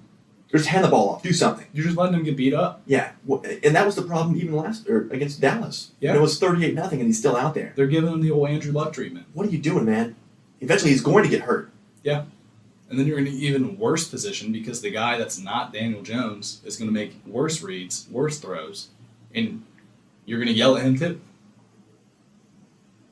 Yeah, it's a bad situation all around. And to see Dayball win Coach of the Year last year, and then you have this in 4 weeks, disaster. Again, not a single snap when you have the lead. Like, we were talking about it before this. My notes for this is literally Brian Dayball is a shithead. And I don't know how you can argue with that. You can't. Against that. He's a horrible dude. I don't like him. And now there's reports back when mistreating quarterbacks his whole career. Like when Colt McCoy came in as a rookie, and he was a lot of hazing and abusive language there, which can always be overblown, But what we saw Monday night, that's all I need to see, man. Yeah. If I'm the front office, I'm finding a new head coach right now. And I'm probably calling up Joe Thomas to get on my line. I'm calling up me and you, dude. Yeah. And at a certain point, you feel bad for the O-line, too, because, these guys are trying. They're trying. You can tell that they are. But, Well, maybe they're not. Maybe they just hate Daniel Jones, and they're like, I'm going to whiff on this and let him get hit again. But he hasn't shown any signs of being a bad dude. No, of course not. He's been a nice guy. It was so sad for that pick. He walks over there, and Dayball's walking out to him like, well, what are you doing? And he just puts his head down and kind of walks past him. And Dayball throws the tablet. Yeah. It's like, come on, man. If I got my hands on Brian Dayball. He'd kill you. No. No, he would. No. He'd kill you. He's an angry fella. Stout. That's true. Also a stout fella. Maybe they could get a sponsorship from like Prozac or something. Just chill out a little bit here, dude. Yeah. Take a little muscle relax. Well, CBD maybe. That's legal in New York, I think. Ric Flair. He sells THC and CBD now. Dude, let's go. Ric Flair in New York, dude, he'd eat that up. Easy money. Being the reason why Daniel Jones doesn't get bullied every game now. That poor little fella. And the worst part is, like, going into this week's game, you're going to expect the same thing, right? Maybe not 11, but you got to think. Who are they playing this week? I'm getting pressured constantly. Let me check the schedule. Because... Well, you check that. I'll go over my game of the week for this week. At the Fins and Bills, the obvious choice. Wasn't that close. Buffalo locked up that offense, and defensively, Miami could do nothing to stop Stephon Diggs. They're going up against the Dolphins. Okay. Not a great pass rush, but again, neither was Seattle. Yeah. And I mean, your defense is going to be tired. Yeah, Miami's going to be up early and just bringing pressure all day. Yeah. And I mean, you can do it. Probably running man blitz a lot. Because they have no deep threat. None. Maybe Wan'Dale Robinson is their best option. On a 6-yard out route. And yeah. He breaks a tackle and makes a play. I got to say, as a Cowboy fan, it made me laugh a lot, but at a certain point, it was like just sad. I felt bad. I genuinely felt like I was watching someone get bullied. By both the opposing team, and even like the guys that sacked him, at a certain point, like, they were kind of just gently hitting him. Like, they knew, dude. Like, this is rough. First sack, yeah, go all at it. Like, even the seventh sack. But it's a 3-score game, and this guy, you're not even like trying to get pressure. He looks so defeated. Yeah, you always got to be back there just depressed. Like, honestly, they had the time to just walk up to him and be like, dude, can you just, like, sit down? You just want to lay down, dude? Make it look like I hit you. 2-hand touch. Yeah. You want to act out a little bit? Do you have a flag that you can throw on? Something. Yeah. Just trip. I'll take a trip. Honestly. Or spike the ball. Ooh. I wish they would have started doing that. Just go back there and take a knee. Yeah. Kill it. There was like 6 minutes to go, and they were still trying to drive. Like, dude, just honestly take a knee, be safe, give the Seahawks the ball back, and let them kill the clock. Yeah. Is there a surrender rule? There has to be, right? You guys just like walk off the field? If there was a surrender rule, we would have seen it last week. When Broncos scored 20 at least. I don't even think that's a consolation prize, dude. Well, on a positive note at least, Devon Witherspoon, clear Rookie of the Year favorite now, went up from like plus 1,300 to plus 150, had an incredible pick six, 2 sacks as a cornerback. Crazy. Almost a second pick. Was in his chest, but he just dropped it. Legion of Boom 2.0? Question mark? No. Back there with Reek Woolen? No. They got some work to do, but this he's legit. They could get there, but right now to call him the Legion of Boom 2.0, a little early. How much would the Legion of Boom have hurt Danny Dimes if they played him last week? Oh my! Could you imagine the Cam Chancellor shit talk? Danny Dimes might actually have died on the field. I think Danny Dimes might have snuck a pistol onto the sideline and just ended. He's like Earl Thomas coming at me. Oh, self-defense. Prime Bobby Wagner, who also had, I think, 2 sacks. Could you imagine watching that in real time? Danny Dimes just whips one out of his waist. Shoots himself in self-defense. Points it at him first. And then he's like... Never mind. I'm sorry. Man. I'm so glad I'm not a Giants fan. It was still kind of funny. It was... Dude, it was funny for the first half. We got to move on. What was your game of the week last week? I picked the Browns-Ravens. All right, moving on. Don't want to talk about it. My new game of the week, the obvious pick, my boys in San Fran, Sunday night, 8:20. I don't expect to win, but I expect to compete. Because, again, San Fran defense has not looked that great so far. Yeah, they haven't really had any competition yet. Which is very fair. Yeah. However, I don't think we can stop that offense, even though I think Dan Quinn is maybe the best bet to counteract Shanahan's play calling.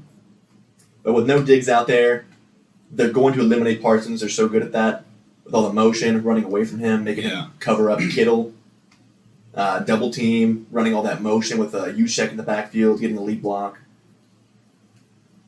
I just hope it's close. Hope we don't embarrass ourselves. I don't think it's going to be a high score. Yeah, I'm thinking, 24-17, something like that. Sounds right. Hopefully we establish the run game. If we can win the turnover battle, that would help. But San Fran's so good at not giving the ball away. Fred Warner is amazing on defense. Yeah, and I think at a certain point, it's probably going to be late third quarter, fourth quarter. We'll have the ball down one, and Dak's bound to throw a pick. Yeah. But ultimately, it comes down to coaching, and I don't trust McCarthy to outcoach or even come close to coaching on par with Shanahan. Could you imagine we come back next week and we're like, Mike McCarthy outcoached Kyle Shanahan. 40-7, Cowboys win, dude. Win it, boys. Easy, Tiger. So yeah, I think as long as we keep it close, I'll be happy. But just don't embarrass ourselves in prime time. Yeah, I hope not. Against what's kind of, again, now our arch nemesis. Yeah, which is crazy to think. Thankfully, it's week 5 and not the first round of the playoffs yet. Say you guys get stomped on, you have time to bounce back. Exactly. You'll probably see him again. I hope not. But honestly, I think the NFC goes through San Fran, so I guess I hope so. Yeah. For my game of the week, I've got Philly and the Rams. Sneaky. I think it'll be high scoring, mainly because Philly's defense doesn't look that great. LA's defense is about average, and both offenses have some serious firepower, especially if Cooper Kupp comes back this week. Yeah. Be a wild card. Because, as of right now, Puka is your number 1. You shift him over to your number 2, that's a scary thought. So do you think you double Kupp, or maybe not double, but you give him safety help and leave Puka one-on-one? That's a scary thought. Or do you flip it and have safety help with Puka? I think you've got to give safety help to Puka first because Kupp's coming off an injury. We don't know what he's going to look like, how healthy he really is, if he plays at all. But which, again, still up in the air. Yeah, he could not play, and I still think it's a shoot-off because you got Tutu Atwell out there.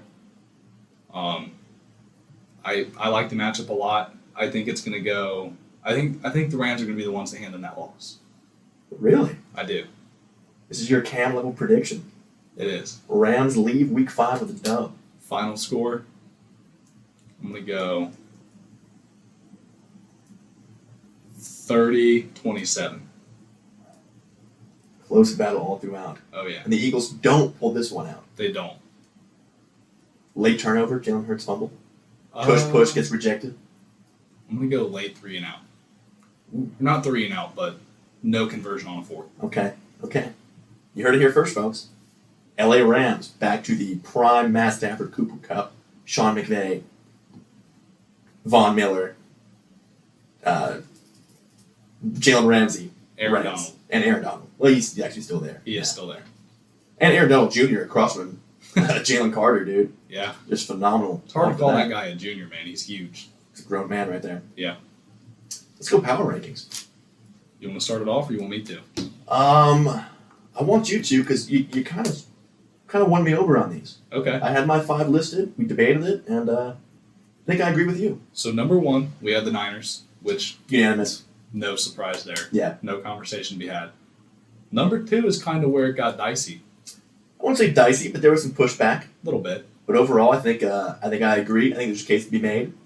But I think we're in agreement here. The old Buffalo Bills.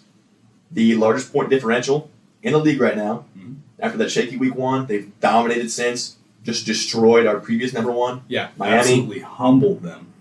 So, yeah, tough not to go with the Bills right now. Even losing Tre'Davious White. That's a big loss, but we've yet to see them play without him. So right now, number 2. Number 3. We've got the Philadelphia Eagles. Again, never really shocker there. They very well could be higher, but they've not played to their full potential yet. No. You can't be... Okay, so the conversation was, do we put Philly at 2? And I said that if you're in a game that close with the Commanders, who are supposed to be the worst in your division... And the Patriots. And you're letting them just pass it up on... these people are throwing for days. Sam Howell absolutely ate up against that Philly secondary. And honestly, wasn't under pressure that much. Meanwhile, Buffalo locked up the highest-powered offense in the league. Yeah. Held them to 20 points. Kind of cracked that puzzle a little bit. They really did. Number 4. Number 4, we've got the Finns. Yeah, not going to fall that far. After playing a great team that was in Buffalo, right? Yeah. Yeah, road test. No harm done. They'll bounce back. Yeah, they'll still be fine. I do really like what that game did show us, though, is that Raheem Mostert probably going down to RB2, maybe 3 once Jeff Wilson comes back. Yeah, we'll get there in fantasy, but that's I'm glad I don't have any of those guys to have to worry about. I like Devin the Chain, though. Love him. Yeah. I don't have him, but that's it's a very. There's a lot of backfields right now that I'm concerned about. Yeah. As far as snap share goes. And then 5, debated Chiefs. I don't think so. After that, I don't think you can really say that they won that game because they didn't. Honestly, same to Philly. They really haven't played their full potential yet. Lost to Detroit, who I think is very good and probably in the 7 or 8 spot. Yeah. And then to be that close with the Jets and Zach Wilson and get bailed out by the refs. We're going Dallas at 5. Yeah. After a 38-3 win against Bill Belichick. Yes, not his best team, I get that, but dominant both sides of the ball. One bad game against Arizona. That was a fluke. Yeah, and I mean, They corrected it. the Patriots' defense is no joke. Yeah, even losing Gonzalez and Judon, I mean, around halftime is going to make an effect, but even by halftime, that game was pretty much over. Yeah. So, probably Chiefs 6, Lions 7, I like it. Panthers probably 8, give or take. Bears 9, somewhere in there. Broncos probably at 10. I moved Broncos up to 6. Ooh, that's a spicy take. Yeah. That's what you're here for, though. I'm thinking want to do fantasy first or want to go to break first? Let's go to break. It's a little toasty in here. What we got now? We got 45 minutes here? Hour and 16. Really? Yeah, we've been talking it up, dude. We're killing it, dude. Doesn't feel like it. We're killing it. All right, SnS episode 57, back after this. Of course, in much better shape than I am with your PT going on. I feel it, but I don't look it. Well, I'm trying to get back on it, and I think I finally found a cure for not going to the gym. Tell me. Because I hate the gym. Everyone hates the gym. Especially like the gyms around here. They suck. Too crowded. I don't want to go to Planet People Fitness. sweating over your equipment. You can never get in. No, you have to wait 20 minutes to get the machine that you want. But I got a source. I got a cure. A cure. Evan Keaton, a certified personal trainer, No shit. will come and train you to your personal goals. You want to get ripped? They'll do that. You want to just cut weight, get slim? He can do that. There's one problem, though. I don't have any equipment. Well, guess what? That What? problem's already solved. He brings his own equipment to your place, will train you personally for a small travel fee. On top of that, nutrition and dietary advice as well. I need it. That's the worst part for me, dude. It really is. Like, you could tell me to stop eating, cheeseburgers, but I'm still going to do it. You got to hold me Yeah. accountable. You do. You got to put me a plan in front and say, hey, do this. It's too easy because, going out and buying all that nice organic food, too much money. And also really a pain, It I is. feel like a douche when I go there.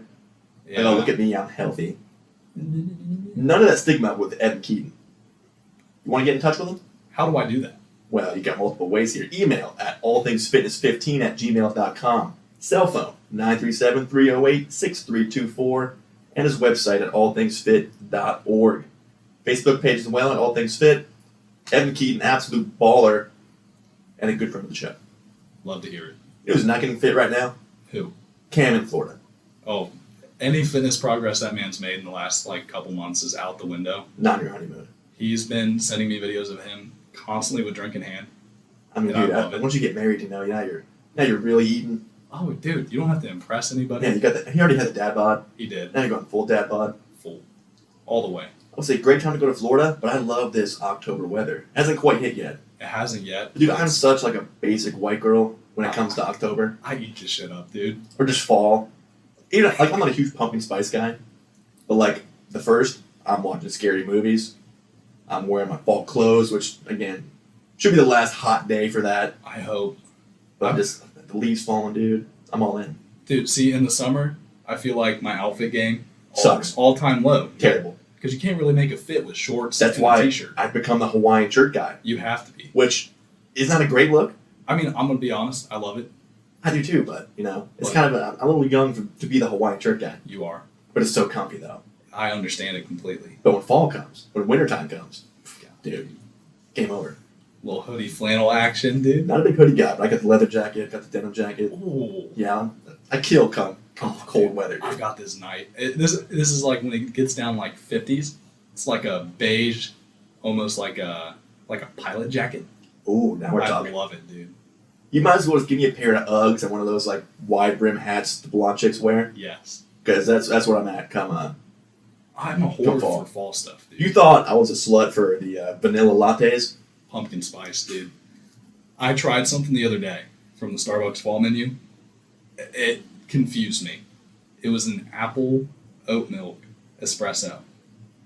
One of the best coffees I've had in a while. Really? It's insane. I never would have guessed you'd have actually ordered that. I didn't think I would either until I was looking at the menu and none of the other stuff made sense to me. And then I saw apple. But that made sense. I was like, apple, dude, I've got to try this. That's basic. That's October-y. Yeah, sounds fall enough. Speaking of fall and food menus, my favorite breakfast sandwich has returned. Timmy Ho's maple waffle, bacon, egg, and cheese. Ooh. Why do sausage, egg, and cheese and add bacon? Ooh, dude. Dude, phenomenal. That sounds amazing. Just absolute killer. I mean, goes against everything Evan Keaton would tell me to do, but it's so good. It's worth it. Who cares if you're throwing a pound, dude? Yeah, I'll lose it 2 weeks from now. I'll lose it 45 minutes from now in the bathroom. Oh, speak for yourself. I have healthy BMs, if you want to say. Dude, mine are Disastrous. all over the place. I've heard stories. I've heard too many stories, actually. Dude. All great. Have I told you the Kings Island story? Is it, you want to tell on air? I'll tell it on air. I Okay. don't care. If you guys are squeamish, maybe fast forward 2-3 minutes or so. Okay, But so I'm here for it. picture this. I'm on my way. This is the second date with this girl. Kings Well, it's Island. a date, too. It's a date. Okay. I'm running perfect time. I'm going to be there the exact time that I say I am. And then suddenly it hits. Dude. Oh, disaster struck. Disaster strikes. I'm like 5 minutes away. There's a UDF on my way there. And I'm like, you know what? UDF bathrooms, usually not that bad. Pretty clean. It's a clean establishment. So, I stop. I go in. There's a guy in there. He goes, man, I don't understand how people do this to bathrooms. Oh, no. I'm like, yeah, man, it really sucks. I know I'm clenching cheeks, dude. You're about to do the same thing, Wait. if not worse. Oh, it's worse. Waiting to get in there. And he's like, I'm going to clean this for you, man. And then you have It's a at it. worker. It's a I worker. thought it was like another customer No. who's like, oh, man, what is this, dude? I'm actively talking to the man that's going to have to clean Oh, up no. what I do. Did you make eye contact? I had a full conversation, dude. Oh. So I'm out there pacing around, hoping that I can make it in. Finally, he comes out. He's like, hey, it's all yours. Dude, I sit down, and it's Pompeii. I mean, dude, Mount Vesuvius going off, dude. bad. And I made such a fast exit. I didn't realize how long I was in there waiting for the bathroom. I ended up being 15 minutes late to the date. And I had to be like, dude, I had to get gas. Traffic, online, traffic.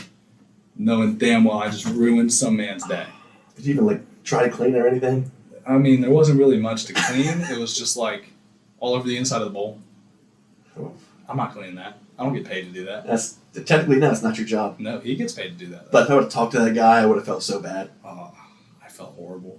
I'd be like, hey, man, that dude from earlier came back while I was in here and just totally ruined it. I called Cam as it was going down. I'm like pacing around the lobby, or not lobby, but like the gas station. Yeah. And I'm like, dude, you have no idea what I'm about to do. We've all been there. We've all been in dire situations. It happens, you know. But that was bad. Yeah, speaking of bad, sleepers of the week. I should have won. I shouldn't have been so cocky. Overall, very low score. Yeah. But we'll do sleepers first and then overall fantasy stuff. All right. So this week, my streak ended. It did. A rousing total of 37.46. I don't think I've heard a score that low in a while. Well, I loved Roshan and Javante in that supposedly shootout. Javante got hurt. Roshan got no carries. So that was a combined 6 points. I had one guy in double digits, Matt Stafford. So yeah, overall rough week. You had a cool 59.2. I did. And you would have won. I would have if won. you didn't take Gardner Minshew, who didn't play. I was so cocky. You were honestly. I was like, nah, man, you should tone that down. I should have. But I'm not too mad with that team only losing by 2.5 points. You had big Mandrews, 25 points. Yeah. Coming through. Calvin Ridley. Yeah, Jalen Warren, 11.5. But the winner in week 4, Captain Cam, is 62.82, the narrowest of margins.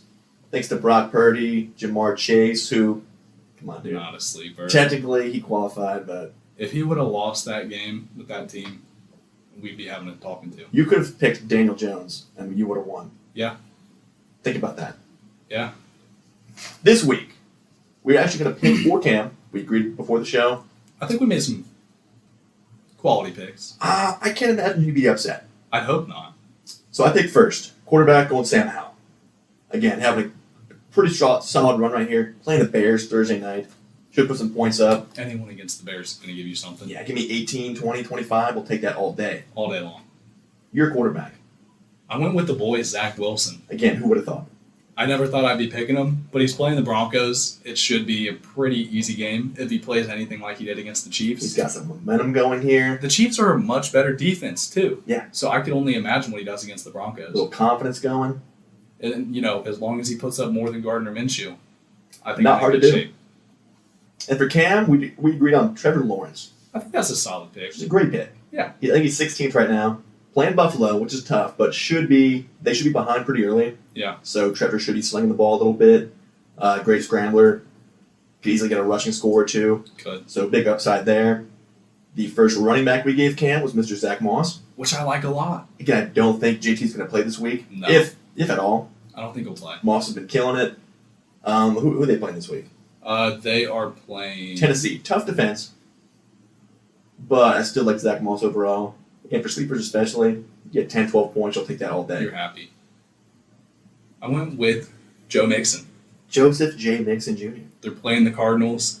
I'd hope they run it up with Burrow playing the way that he is, but who knows? If I get 10 points out of him, I'm happy. Yeah, the only downside there is maybe Arizona says, we're not defending the pass.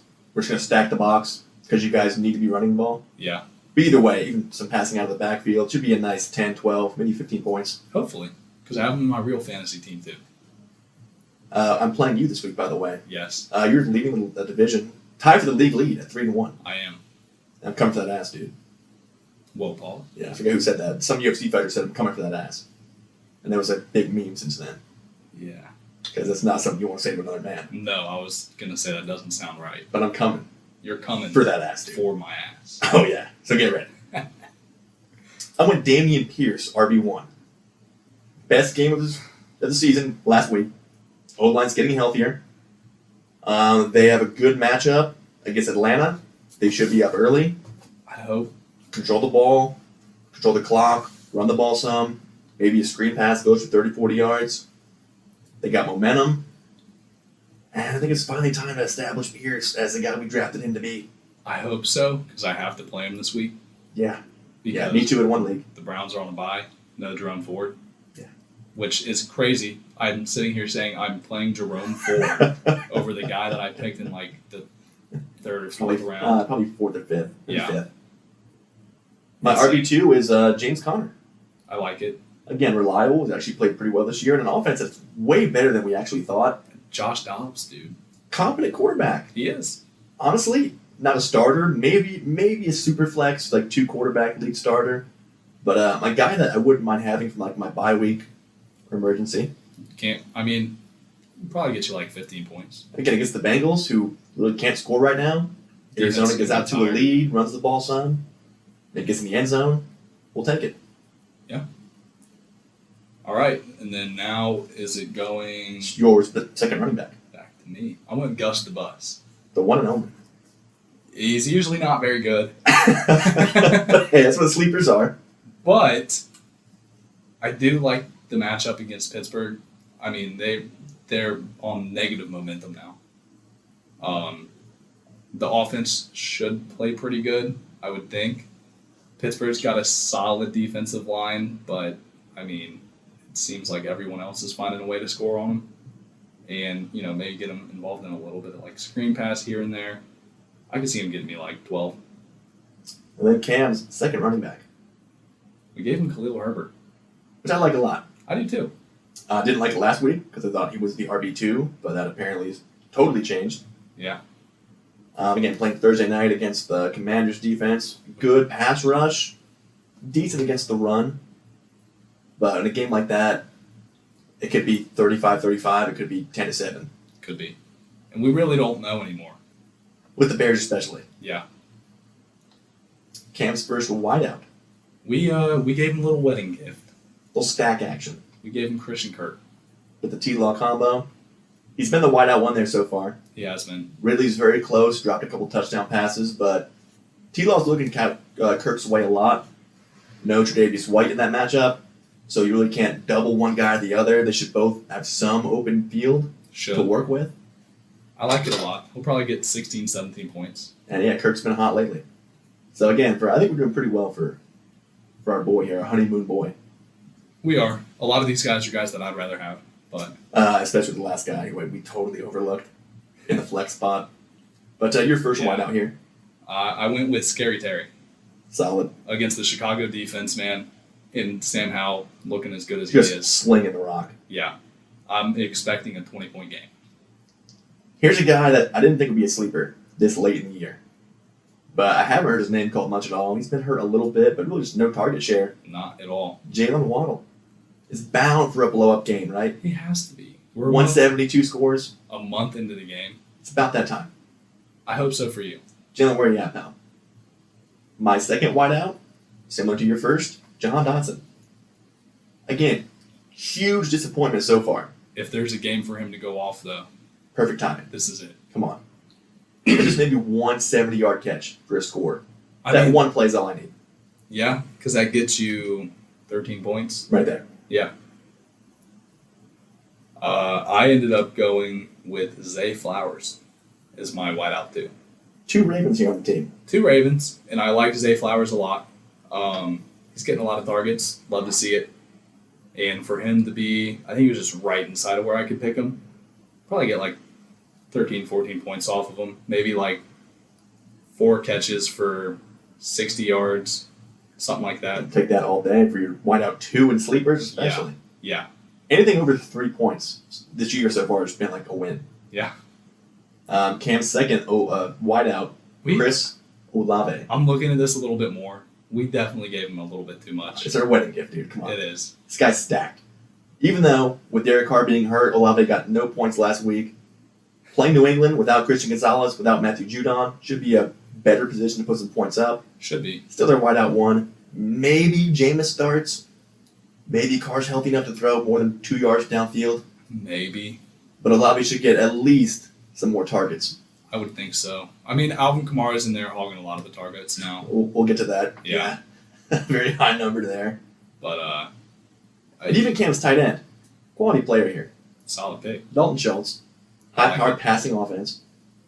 Target share is a little small because you got Nico and Tank and Mechie and Bobby Trees, but red zone guy, reliable guy.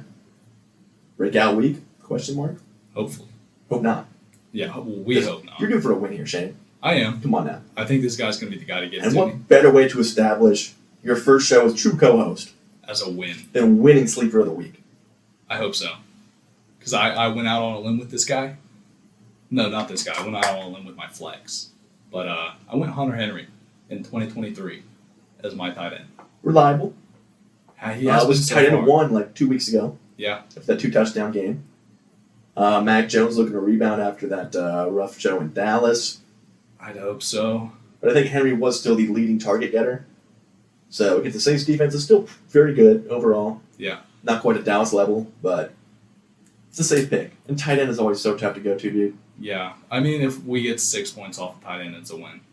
Give me 3. Yeah. I'm getting more than 3. I'm getting 12. Are you? From Tyler Conklin. Is that so? That's a fact. 12 points. 3 catches, 30 yards, and a score. Mark it in the book. You heard it here first, folks. And my flex, I'm going Gabe Davis.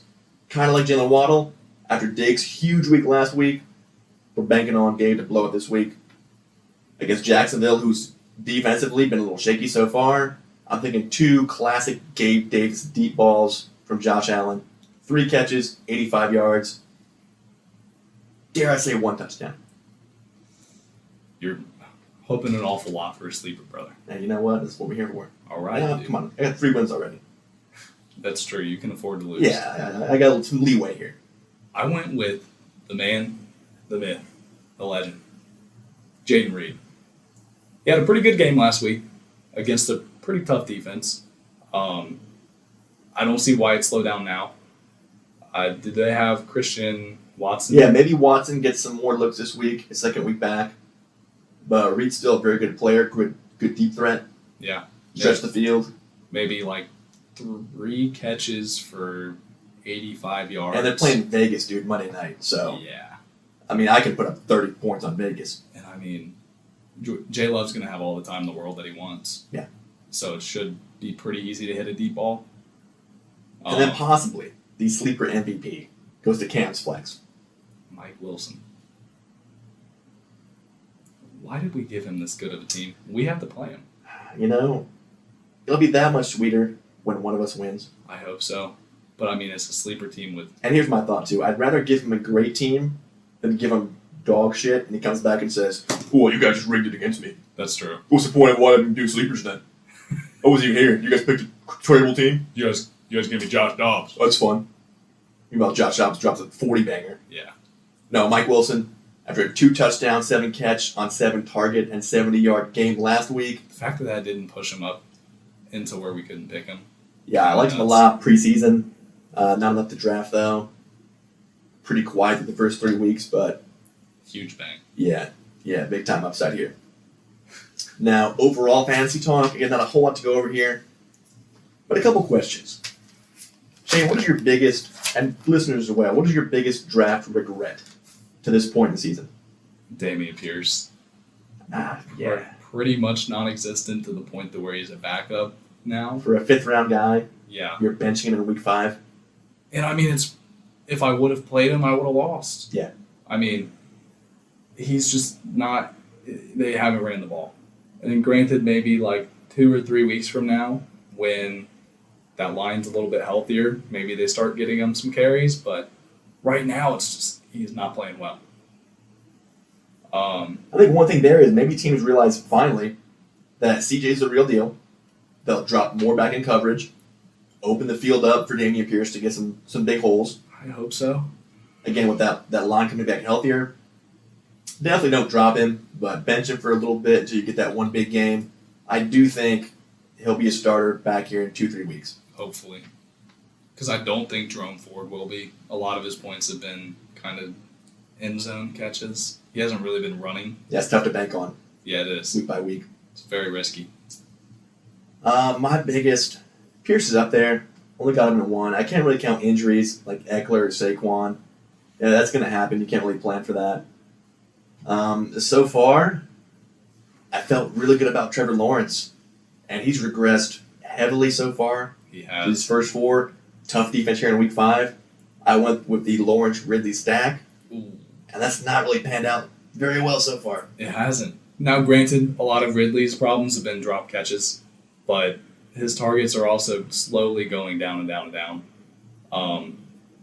And yeah, I almost picked Trevor Lawrence over Deshaun Watson. Happy I didn't, which is crazy to say. Yeah, not in panic mode quite yet, but we're sweating a little bit. I wouldn't be.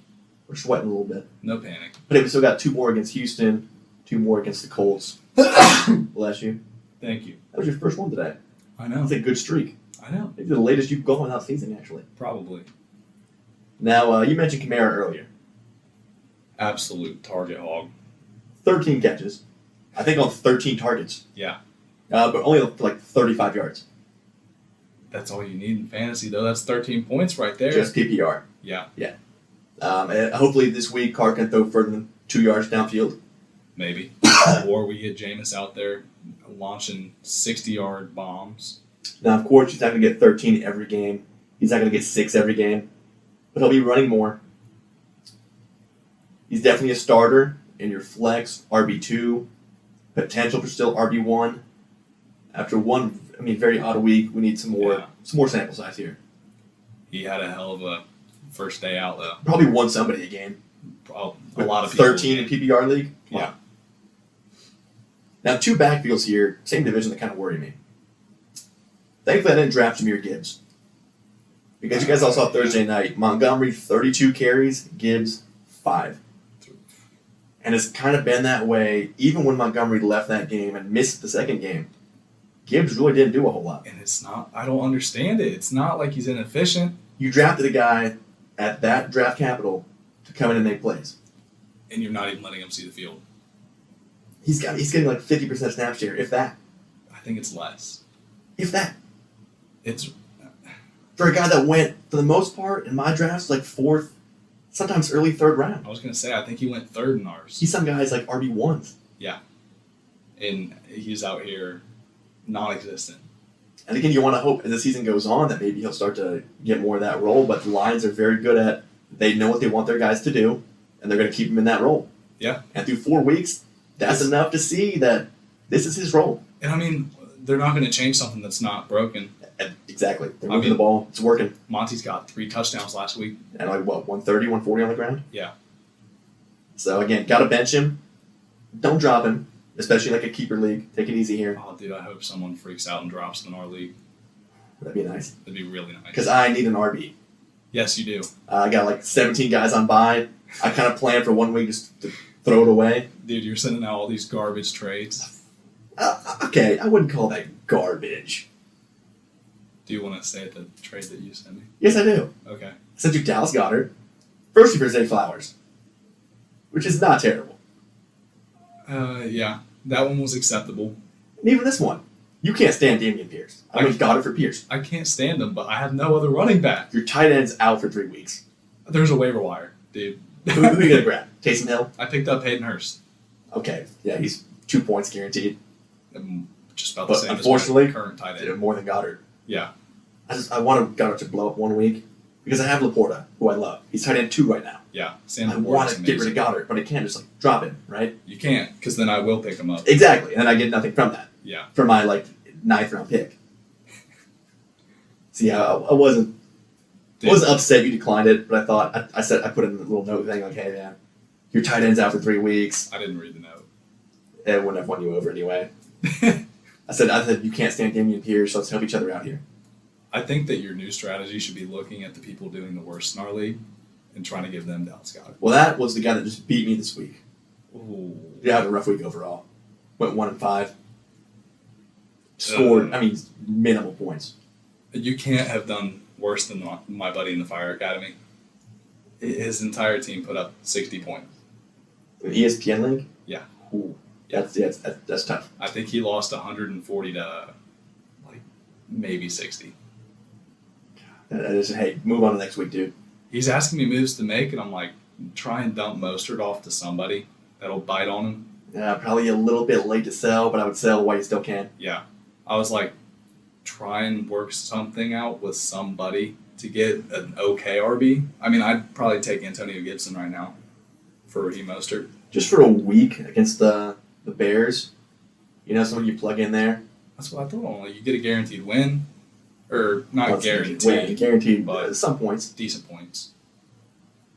It's tough, man. That's fantasy. Even a great team, sometimes guys just don't produce, and you put up 35 points. My buddy drafted Aaron Rodgers and Cooper Kupp. We knew somebody out there drafted Rodgers, Kupp, JT, and they all go down week 1. I think he also had Mike Williams. There was a third, and then they got injured. Somebody got Chubb. Yeah, I feel bad Eckler, for Saquon Chubb combo. owners. Man, that's rough. That's fantasy. That's how it goes. Dude, I'm pretty sure like 80% of his team is just waiver wire pickups now. Well, can you pick up Khalil Herbert? Probably not. He had 18 carries to Roschon Johnson's 5. I was dead wrong on that. Yeah. I think a lot of people were. Because 1 week it was Roschon's dude, and then, nope, psych. Khalil's our guy.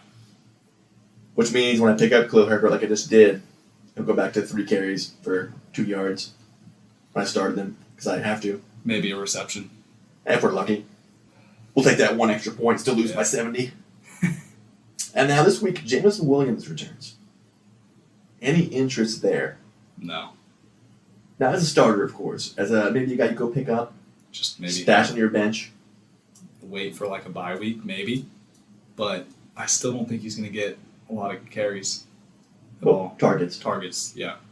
Even last year when he's healthy, didn't see a whole lot of them.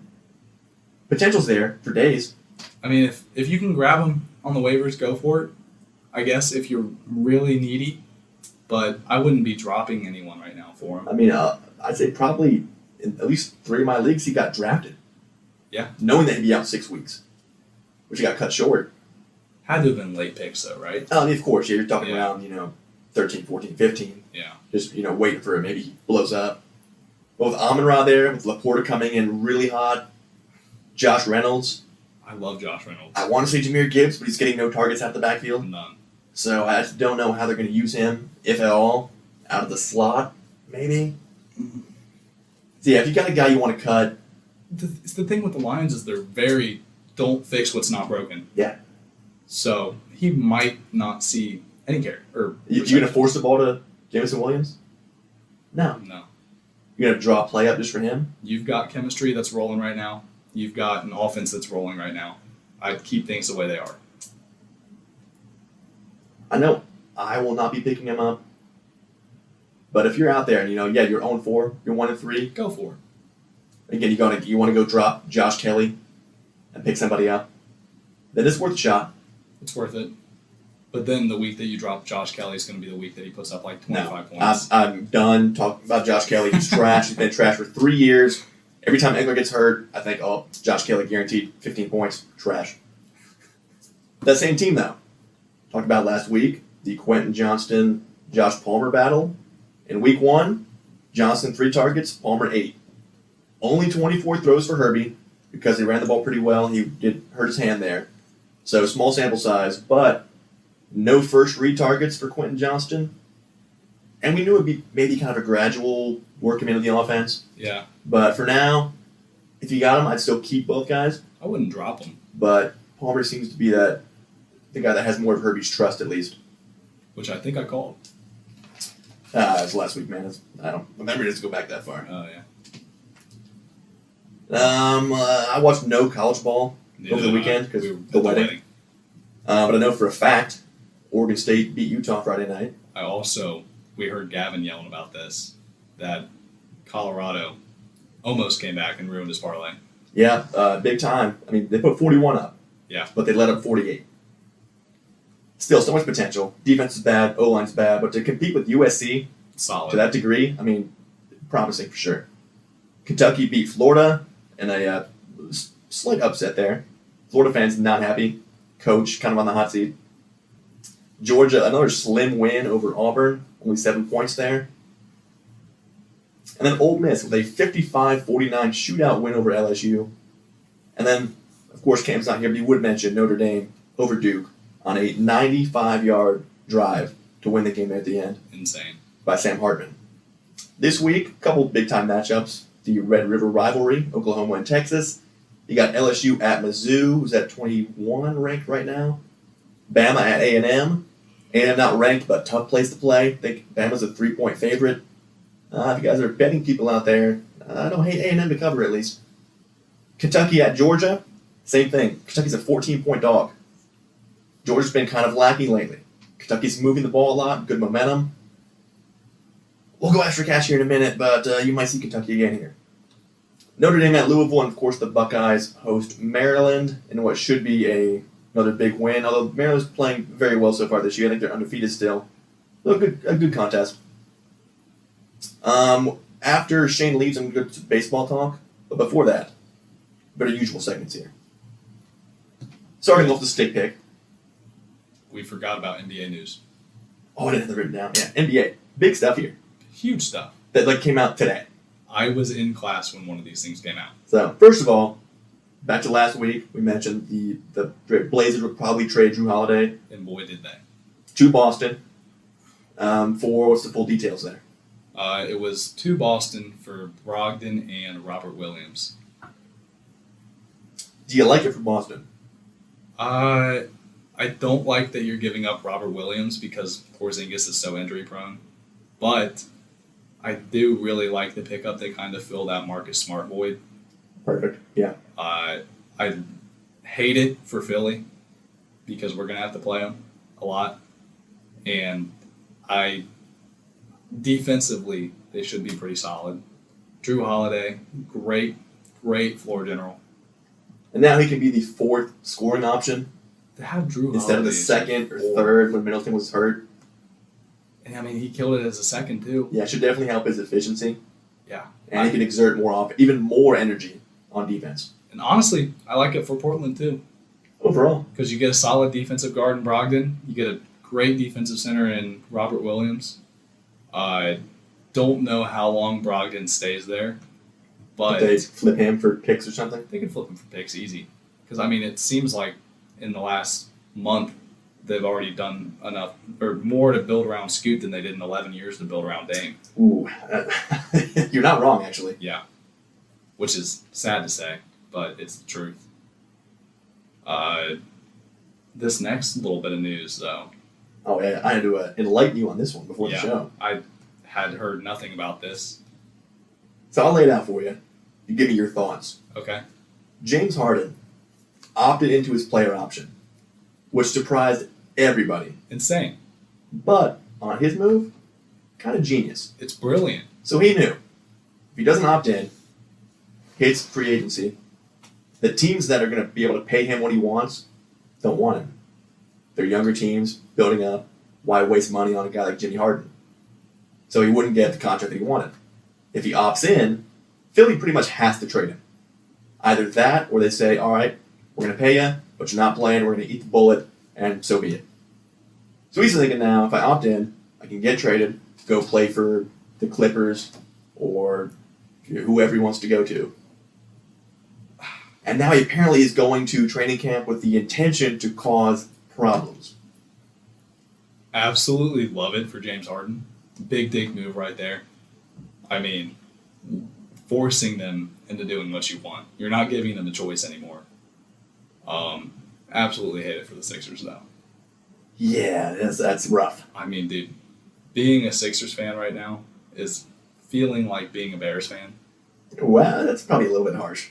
To have James Harden go and intentionally sabotage your practices, dude, it's not fun to hear. That is peak pettiness. That's, yeah, you said it perfectly. And you have to kind of respect it to a degree. You know? Oh, I respect the hell out of him for it because from what I understand, Morey did him dirty.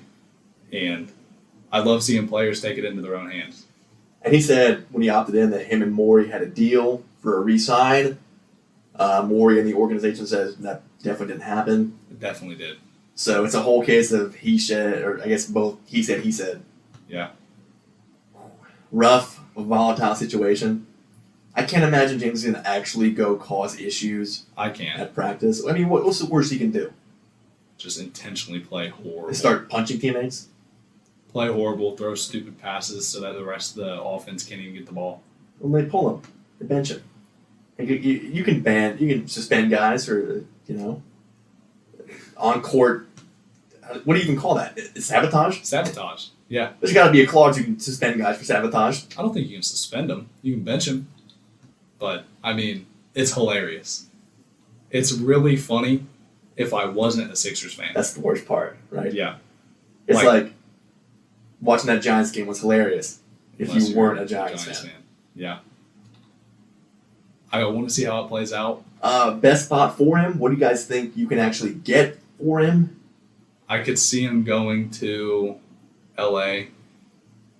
I'd like to say for like Norman Powell, maybe Terrence Mann, and picks. I don't think they'll ever. I think Terrence Mann's untouchable right now, but that'd be ideal for what I want for him. I don't think anyone's gonna deal any big time players right now, especially not LA with those rules that Kawhi and PG have to play a certain amount of games. I think those are untouchable guys right now because you're gonna have them for most of the regular season. And even then, I mean, is there any team that feels like they're one James Harden away from competing? No. Like, there's no way Miami's desperate enough after missing out on Dame to go get him, would they? I wouldn't give up Hero for Dame or for Harden. Yeah. I wouldn't, personally. I mean, as a Sixers fan, I'd love it if that happened because we get an amazing shooting guard. Young, so he's going to be there for a while, hopefully. And I know that he definitely fits the personality for Philly. He's got a lot of it. I'll definitely come in with a chip on his shoulder. Yeah. After being done so dirty by Miami. He'll be playing with some intention in those playoffs. Absolutely. I'd love to see it if we could get Hero. I don't think we do.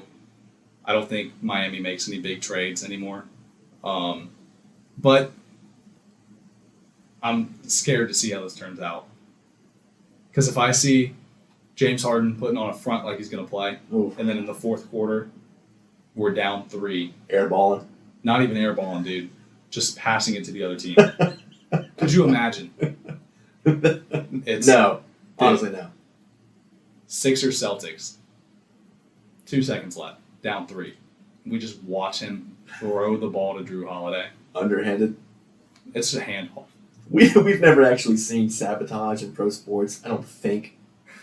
At least that I can recall. Dude, Harden be the guy to do it, though. He doesn't care. Clearly has a incredible grudge with Daryl Morey. Yeah. Could you imagine the press conference after he does that? Why'd you do it? I don't know. I want the press conference as soon as preseason starts.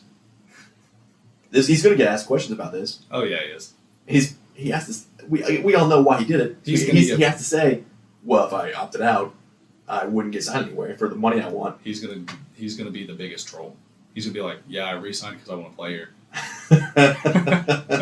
I just want to help the team out and make a run to a championship. Yep. I love Joel, so we're going to team up this year and really make a run. We watch him just go up and chuck garbage shots. 3 for 22. Even the worst part, though, even if Jimmy Harden came back and played legit, like you're the third fiddle behind Boston and Milwaukee. Yeah, and Embiid acting like they're not. Yeah, It's like, which dude, I don't hate that he said that. I get it. You can't not say, yeah, well, we're clearly third. but at the same time, dude, like, you know you're third. Come on. And even then, like New York, Cleveland. I think we're still above them until they show that they can make deep runs in the playoffs and be somewhat successful. Dude, my heart will be broken when I see James Harden. Oh, I think I just even thought of a worse scenario. He plays good the entire season. We are in round 1 of the playoffs, Game 7. That's when he does the handball. Game 7. Yeah. To the Heat. After Hero nails a huge 3. We just see James Harden calmly walk up to Jimmy Butler, give him the ball. Speaking of Jimmy, how about that new look, dude? Dude, I think it's hilarious. He already changed it back. Yeah, But man, that was hilarious for one day. I hope we keep getting these Jimmy Butler Media Day picks because they're probably my favorite thing to come out of Media Day in a while. Maybe the funniest guy in the league. He is the funniest guy in the league. He was charging like $50 for a cup of coffee in the bubble. I saw when the Dame trade first came out, and people took it seriously. Jimmy was like, "Yeah, you guys should investigate the Bucks were tampering." Yeah. After all the Heat clearly did to tamper. try and get Dame, people are like, "Oh, Jimmy, you can't think that, can you?" It's like, dude, he's It's strong. a joke. Come on. I saw a video of him pumping gas for the first time. And he's like, I can't believe people pay this. This is highway robbery. For the first time? Yeah. Not like in his whole life. No. But just like recently. Okay. Yeah. I think he was filling up like a Lambo or something. See, you're talking premium fuel right there. Yeah. I think it said that he put $170 in the tank. Yeah, on a $300,000 car. Yeah. It's like, man, I can't afford this. Dude, this Gas is is crazy. too much. Well, I'm going to reach in myself and do a little stick pick here. All right. You give us our close, but no cigar. We went the Redskins. Or Commanders. Come on, Sorry. dude. Cancel. God. It's such a habit. It's been 20 years of hearing that. Dude, you're not even 20 years old. Yes, you're I am. You're like 16. But man, to have the Eagles that close and just end it in a field goal when you have it tied up, Sam Howell just had it in his grasp, it was close. but no cigar. Our stick pick is one of my absolute favorites. The Foundation Signature. Now, this is a $35 stick. I actually just found one the other day. I had to restock on just one. I'm going to try to let it age this time. But legit, one of my top 5 smokes of all time. Just a gorgeous Maduro wrapper.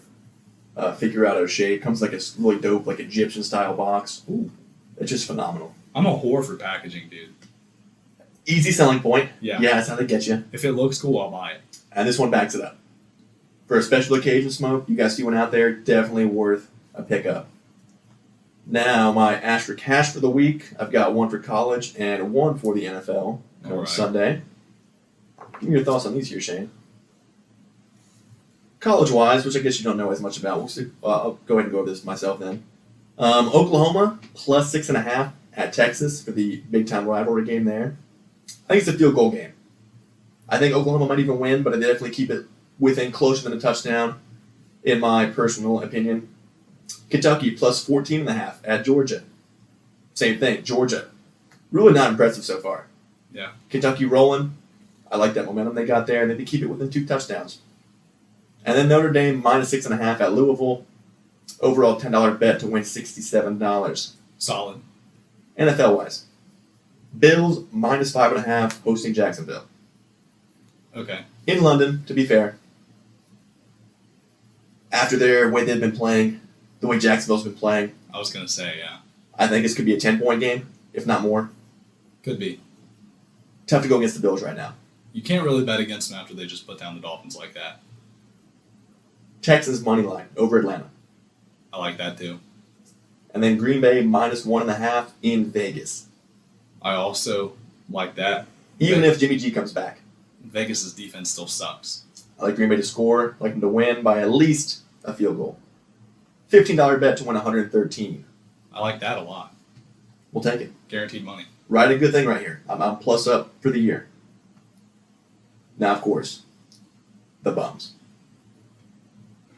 You want to start this off, or do you want I'll lead with the referees again in the Jets-Chiefs. At the end of that game, the most important play of the game, to call that flag was bad enough. But to call it 5 seconds after the foul actually allegedly happened, after the interception got caught, just ridiculous and an absolute bum. How much more blatant can behavior. you get? You're pretty much saying, hey, look, guys, we're rigging it. Yeah. What are you going to do? Who are you trying to impress, dude? What are you going to do? T-Swift is with Kelsey. You ain't beating Kelsey for throwing a bullshit flag. Come on now. Unreal. Absolute bum. I'm so glad I'm not a Jets fan. Oh, I know.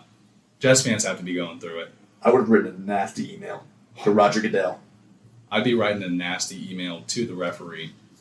I should find his name We can and dox him. dox him. It's not completely. free. It's, we wouldn't do that. No, it's just We're a family show. hypothetical. Yeah. Kind of a drink thing. Yeah. Next up, Next up, your boy. Brian Daboll. / also the Giants O-line, because they have to be in there. Yeah. You can't have one without the other. But mostly, Brian Brian Daboll. Dude, to bully your quarterback like that when it's so obvious that it's not his fault, that everyone watching it is like, dude, what are you doing? like, how hard is it to not throw your quarterback under the bus? How hard is it for Daniel Jones to not throw his helmet at Brian Daboll? The composure he has, I'm impressed by. He's more of a man than I could be. Because I would have been bitching out my O-line. Dayball for sure. When he comes to me like that, post-game, would have been saying the same stuff, but Daniel Jones took all accountability. Said it's a bad throw. Can't happen like that. A lot of respect for him, but zero respect. For that bum, Brian Daboll. Next up, the Bears. Choking a 21-point lead. Only game that Justin Fields has looked good the entire season.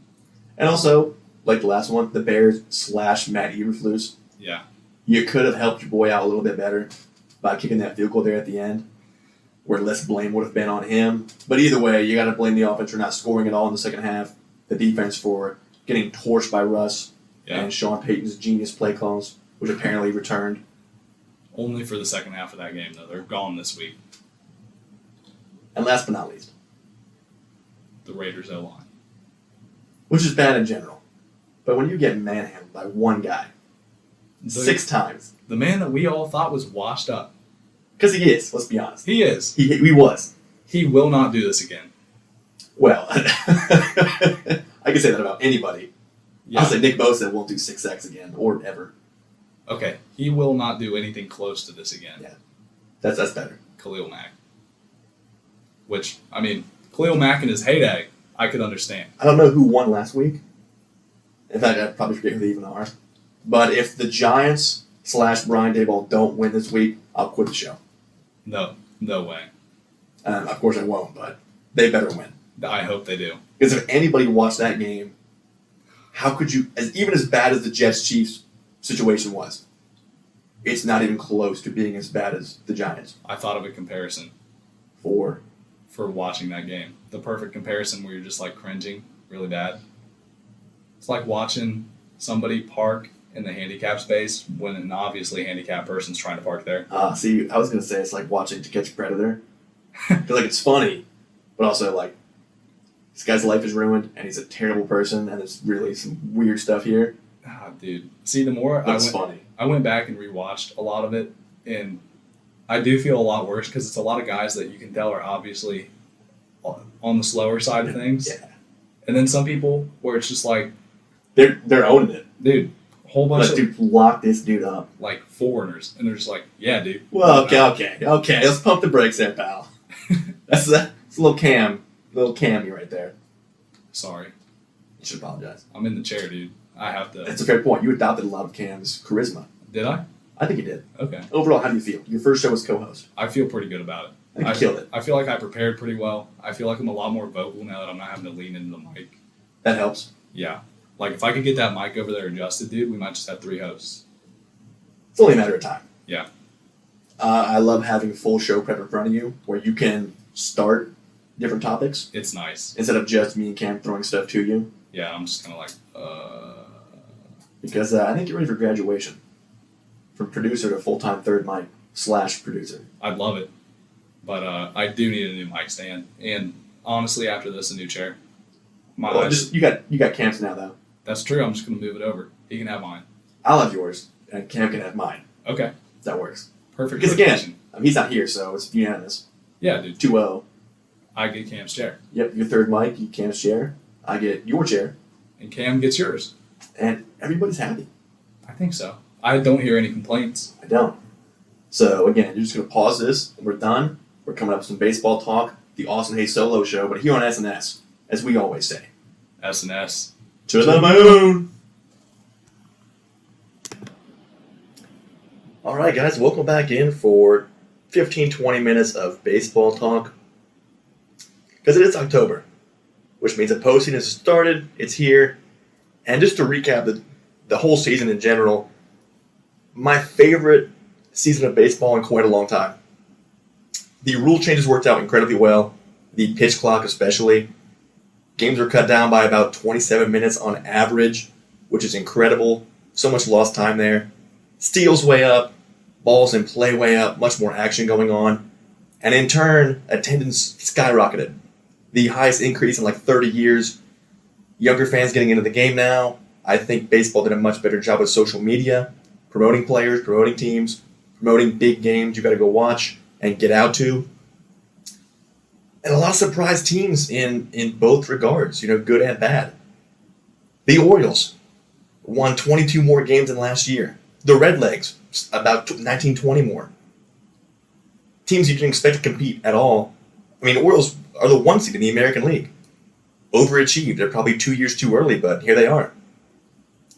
On the flip side, the biggest payrolls, Mets, Yankees, Padres, all missed the playoffs, totally underachieved, complete disasters. I mean, Mets sold out Verlander and Scherzer at the deadline after bringing them both in this year.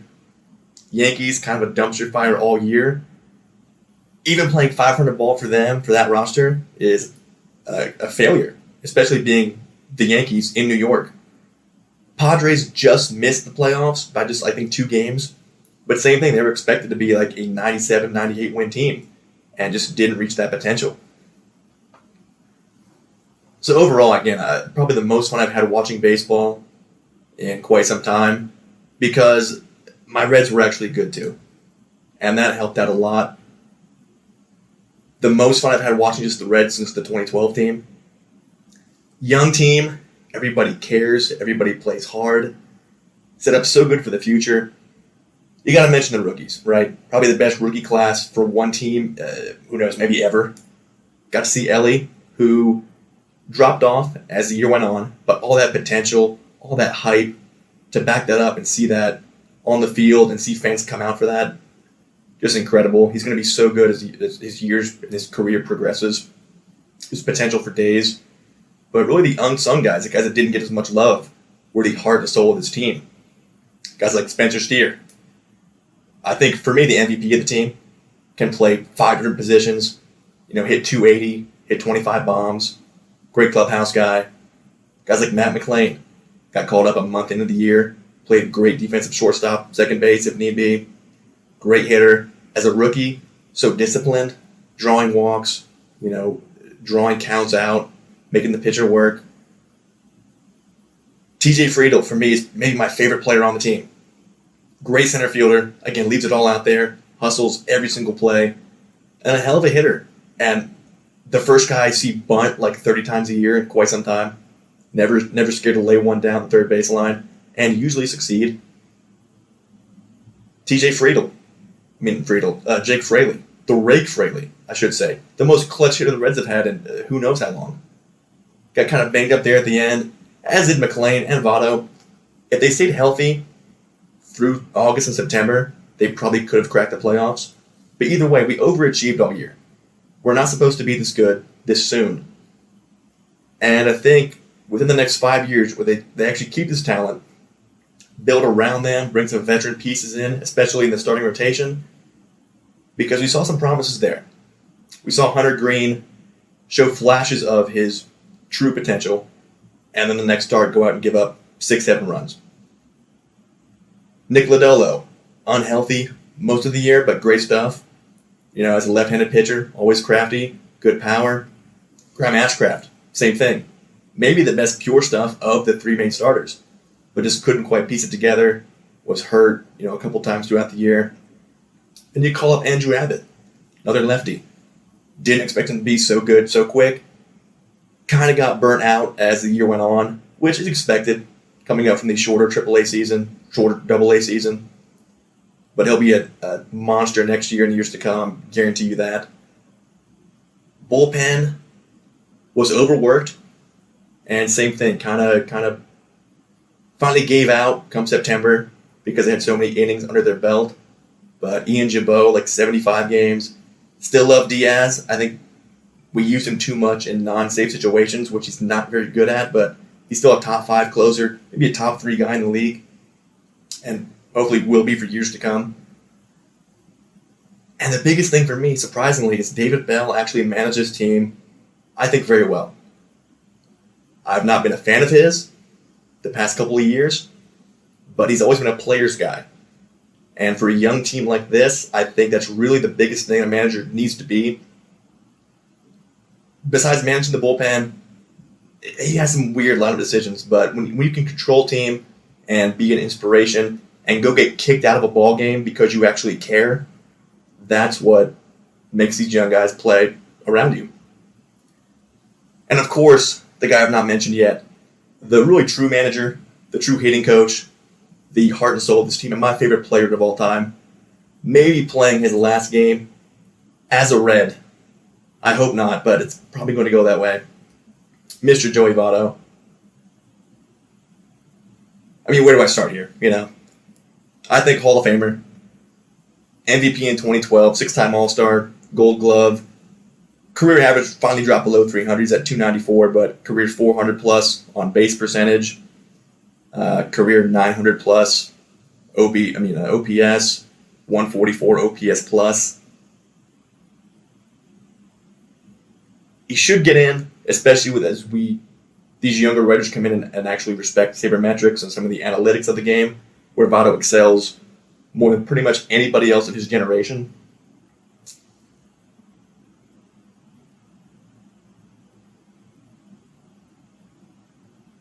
And then even more, as his career went on, he kind of came out of his shell. Because early on, even the first entire half of his career, really quiet, kind of a weird dude. And he's talked about that as his career's gone on. He had some mental things going on. His dad died one of his 4th or 5th years. But recently, he's really come out as a vocal leader of these younger dudes. Really involved with the fans. He's gone on social media now. I think Joey Votto on TikTok and Twitter is the funniest dude of all time. Who would have thought that 10 years ago? So if this is the end of the run, Joey, thank you for being the ideal role model. Between him and Derek Jeter, my 2 favorite guys growing up, that I really respected and put my game after myself. Hopefully, if it's not the end of the road for retirement, bring him back in as a hitting coach or some kind of consultant. I think it'd be a great role for him to have. But what am I now, right? another big retirement. Maybe the best hitter, or at least one of his generation, Miguel Cabrera, is going to hang it up after this year. After, 20 years in the game. Triple Crown winner. Definitely a Hall of Famer. I mean, 3,000 career hits, 500 homers, career 306 hitter. Past couple of years, been on some bad Tigers teams. Been kind of banged up. Definitely fell off from his prime, but, I mean, prime Miggy from 05 to 2018 was probably the most feared hitter and the most polished hitter on the planet. You had guys like Pujols, Mike Trout, Prime Votto at the time that would challenge him, but for that entire stretch, tough to have a guy that was as good as him over those 15 years. You're talking, 2-time MVP, 12 All-Stars, 7 Silver Sluggers. Got the World Series ring there in Miami in 03. Couldn't quite get there with the Tigers. A 4-time batting title. And again, like Votto, a really fun dude as his career went on. Always outgoing, always smiling. And he already has a role in the Tigers front office, which again I hope we do with Joey, if he is indeed going to retire. Then as far as guys this year, Ronnie Acuna, of course, will be MVP. The first ever 40 home run, 70 RBI, 70 stolen base season. The Braves are just so overpowered. And Acuna is leading that charge right there with Matt Olson, who now has the most home runs in a season and most RBIs in a season in Braves history. Did them both in the same year. They have 7 guys with 30 home runs. They have the highest team slugging percentage of all time. The only team above 500 at 502, I think, they ended up with. So definitely the favorite going into the postseason. And it's been that way wire to wire. From game 1, they were clearly the most high-powered team. Pitching's a slight concern, but we'll touch on that here when we go over the actual playoff predictions. And then Luis Arias, the first player to win the batting title in both leagues in consecutive years. Of course, last year with the Twins, hit 314, won the batting title. This year in Miami, hit like 354, I think. Had a little stretch there where he was talking about 400. Could he do it? Could somebody get there? Definitely, clearly fell short of that, but I don't think we're going to see anybody actually hit 400 probably ever again, and on a full season at least. So, of course, the playoffs started today, or Tuesday, by the time you guys hear this. The wild card round, pretty entertaining day overall. Now, going into it, I was going to take Tampa over Texas. I was going to take Toronto over Minnesota, Milwaukee over Arizona, and the Phillies over Miami. So, game 1s, Texas actually won 4-0. Shut out Tampa. Great start from Jordan Montgomery. 7 strong shutout innings, 5 strikeouts, only 6 hits allowed. And Tampa's defense just played atrocious. 4 errors, 3 or 4 misplays. Very un-Tampa Bay Rays-like. Now you're down 0-1 at home, got to win 2 straight. I do like their pitching better, like their bullpen better, but a lot of pressure now after being the 4 seed here. That incredible start they had, they were like 33-6. Couldn't quite maintain that, although they played in the toughest division in all of baseball. But I hate to see your season come to an end at home to a Texas team that, same thing, started off at one point, passed up Tampa for the best record, and then really tapered off come July, August, September. But they're fully healthy now, catching fire again, very deep lineup. Maybe the best lineup top to bottom in the AL. When healthy, and they showed it here today. In the Toronto-Minnesota Game 1. Welcome to postseason for Royce Lewis. 2 bombs in his first 2 career at-bats in the playoffs. Finished 2 for 3, 2 homers, 3 ribbies, and 2 runs. And Minnesota, as we know, finally broke their postseason losing streak after, I think, 18 straight games. Finally got a dub, thanks to a solid start from Pablo Lopez. 5 2/3, 5 hits, 1 run, only 2 walks. Bullpen came in, shut the door, got the job done, held the Jays, who again, a very deep lineup, very good offense, to just 1 run. Now Minnesota the advantage at home here. Just got to win one and move on. The shocker for me was the Diamondbacks over Milwaukee. Corbin Burns has been so good on the mound for Milwaukee. They have the best staff by far, both starting and bullpen, but just not the offense to get enough runs scored. Because you can't hold every team, especially say you play the Braves in the championship series, you can't hold them to 3 runs a game. You got to be able to score a little bit. If they had any more offense, I would like them a lot more. But either way, Burns kind of got torched today. 4 innings, 5 runs, 4 earned. Gave up 3 long home runs. And Arizona's starting pitching and bullpen actually got the job done. Only 2 1/3 from their starter. But the bullpen came in, only gave up, no runs for the bullpen. 6 1/3 shutout from an Arizona pen that really wasn't that impressive over the course of the regular season. But come October, anybody can get hot at any given time. But yeah, you're at 1-0 on the road going forward. Just got to win one. You got your ace pitching in Game 2, Zach Gallen. Love to see that. Could be the end of the road for Milwaukee, which again would go against my actual pick. And last but not least, the Phillies and the Marlins Game 1. Phillies took it at home, 4-1, with a couple of runs there from Trey Turner. Bryce Harper scored, Realmuto scored, Castellanos drove in a run. Great start from Zach Wheeler, 6 2/3, 5 hits, 1 earned, 8 Ks. Of course, bullpen there is pretty locked down. I like the Phils a lot, actually. If there was one team to take down Atlanta in the NL, I might have to go with Phillies. So, overall, looking to next week, the winner of Toronto and Minnesota will get Houston. And it's tough to go against Houston's experience. I mean, they've been in the postseason and made deep runs each of the past 7 years now. A couple of titles to show for it. This is probably their worst team of the past 5 or 6 years, but still, very deep lineup, good enough pitching to get the job done. I think I'm going to take Houston to move on, regardless of whether it's Toronto or Minnesota. The other side of the bracket, Texas and Tampa winner will get Baltimore, who again really shouldn't be here, was unexpected to be here. I like them a lot. They really don't have any true star. There's no Acuna on this team, but they're all valuable. They all produce, kind of like the Reds were, just a step above with some better pitching. And they did lose their all-star closer to Tommy John last month, which is definitely going to hurt.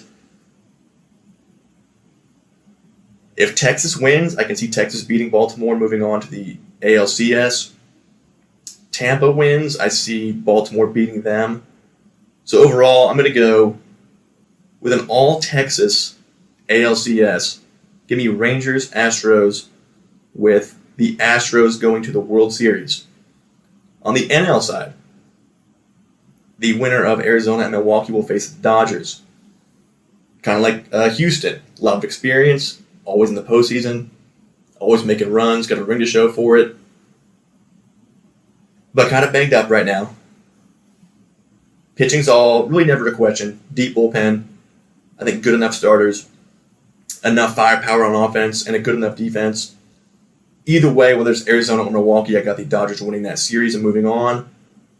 Then you got the winner of Miami and Philly to play Atlanta. I want to go out of the box and try to go against Atlanta, but I just don't see it. Lineup's too good. Even with the pitching being relatively suspect, there's still enough there to get the job done because they're going to score 8 runs a game. Even if half the lineup goes totally cold, you can't stop the entire lineup. Someone's going to go yard. Probably 3 guys are going to go yard. They're going to steal bases. They're going to create runs. And again, I think the pitching's good enough to get by. So NL-wise, I'm going to go with the 1 and 2 seeds, Braves and Dodgers in the NLCS, with the Braves moving on, which will give you a World Series matchup of the Braves and Astros. And I'm going to go with the Braves. Again, it's the obvious pick. I want to go outside the box some more, but I can't pick against such a dominant team from wire to wire. I hope somebody surprises me, like the Phillies or the Orioles. I'd love to see the Orioles win. I just think they're still 1 year away, maybe 2 years away. So for now, my Atlanta should definitely take it, on paper at least. But come October, as you guys know, it's a different game. Different game. Things can always happen. Chaos comes out of nowhere. If you guys get hurt, you get lucky at the right time. That's why, honestly, October baseball for me is the absolute most exciting sport to watch. Without a doubt. And best time of the year. You got college football on, pros on, baseball playoffs, basketball starting up, hockey starting up. I mean, what else do you want here as a sports fan? So that's all I've got for baseball talk. All we've got for episode 57. Want to thank Shane again for, I think, a great co-hosting appearance. Really stepped up, came in prepared, came with some good takes, and really filled Cam's shoes there. Cam, if you're hearing this now, I think it's definitely time to consider a promotion for old Captain Shane, old Pinecone. With that, we're at about 2:25. After a late night show, we didn't start till like 12:30. We're going to call it a wrap here, boys. So as we always say, like we said earlier, SnS, to the moon.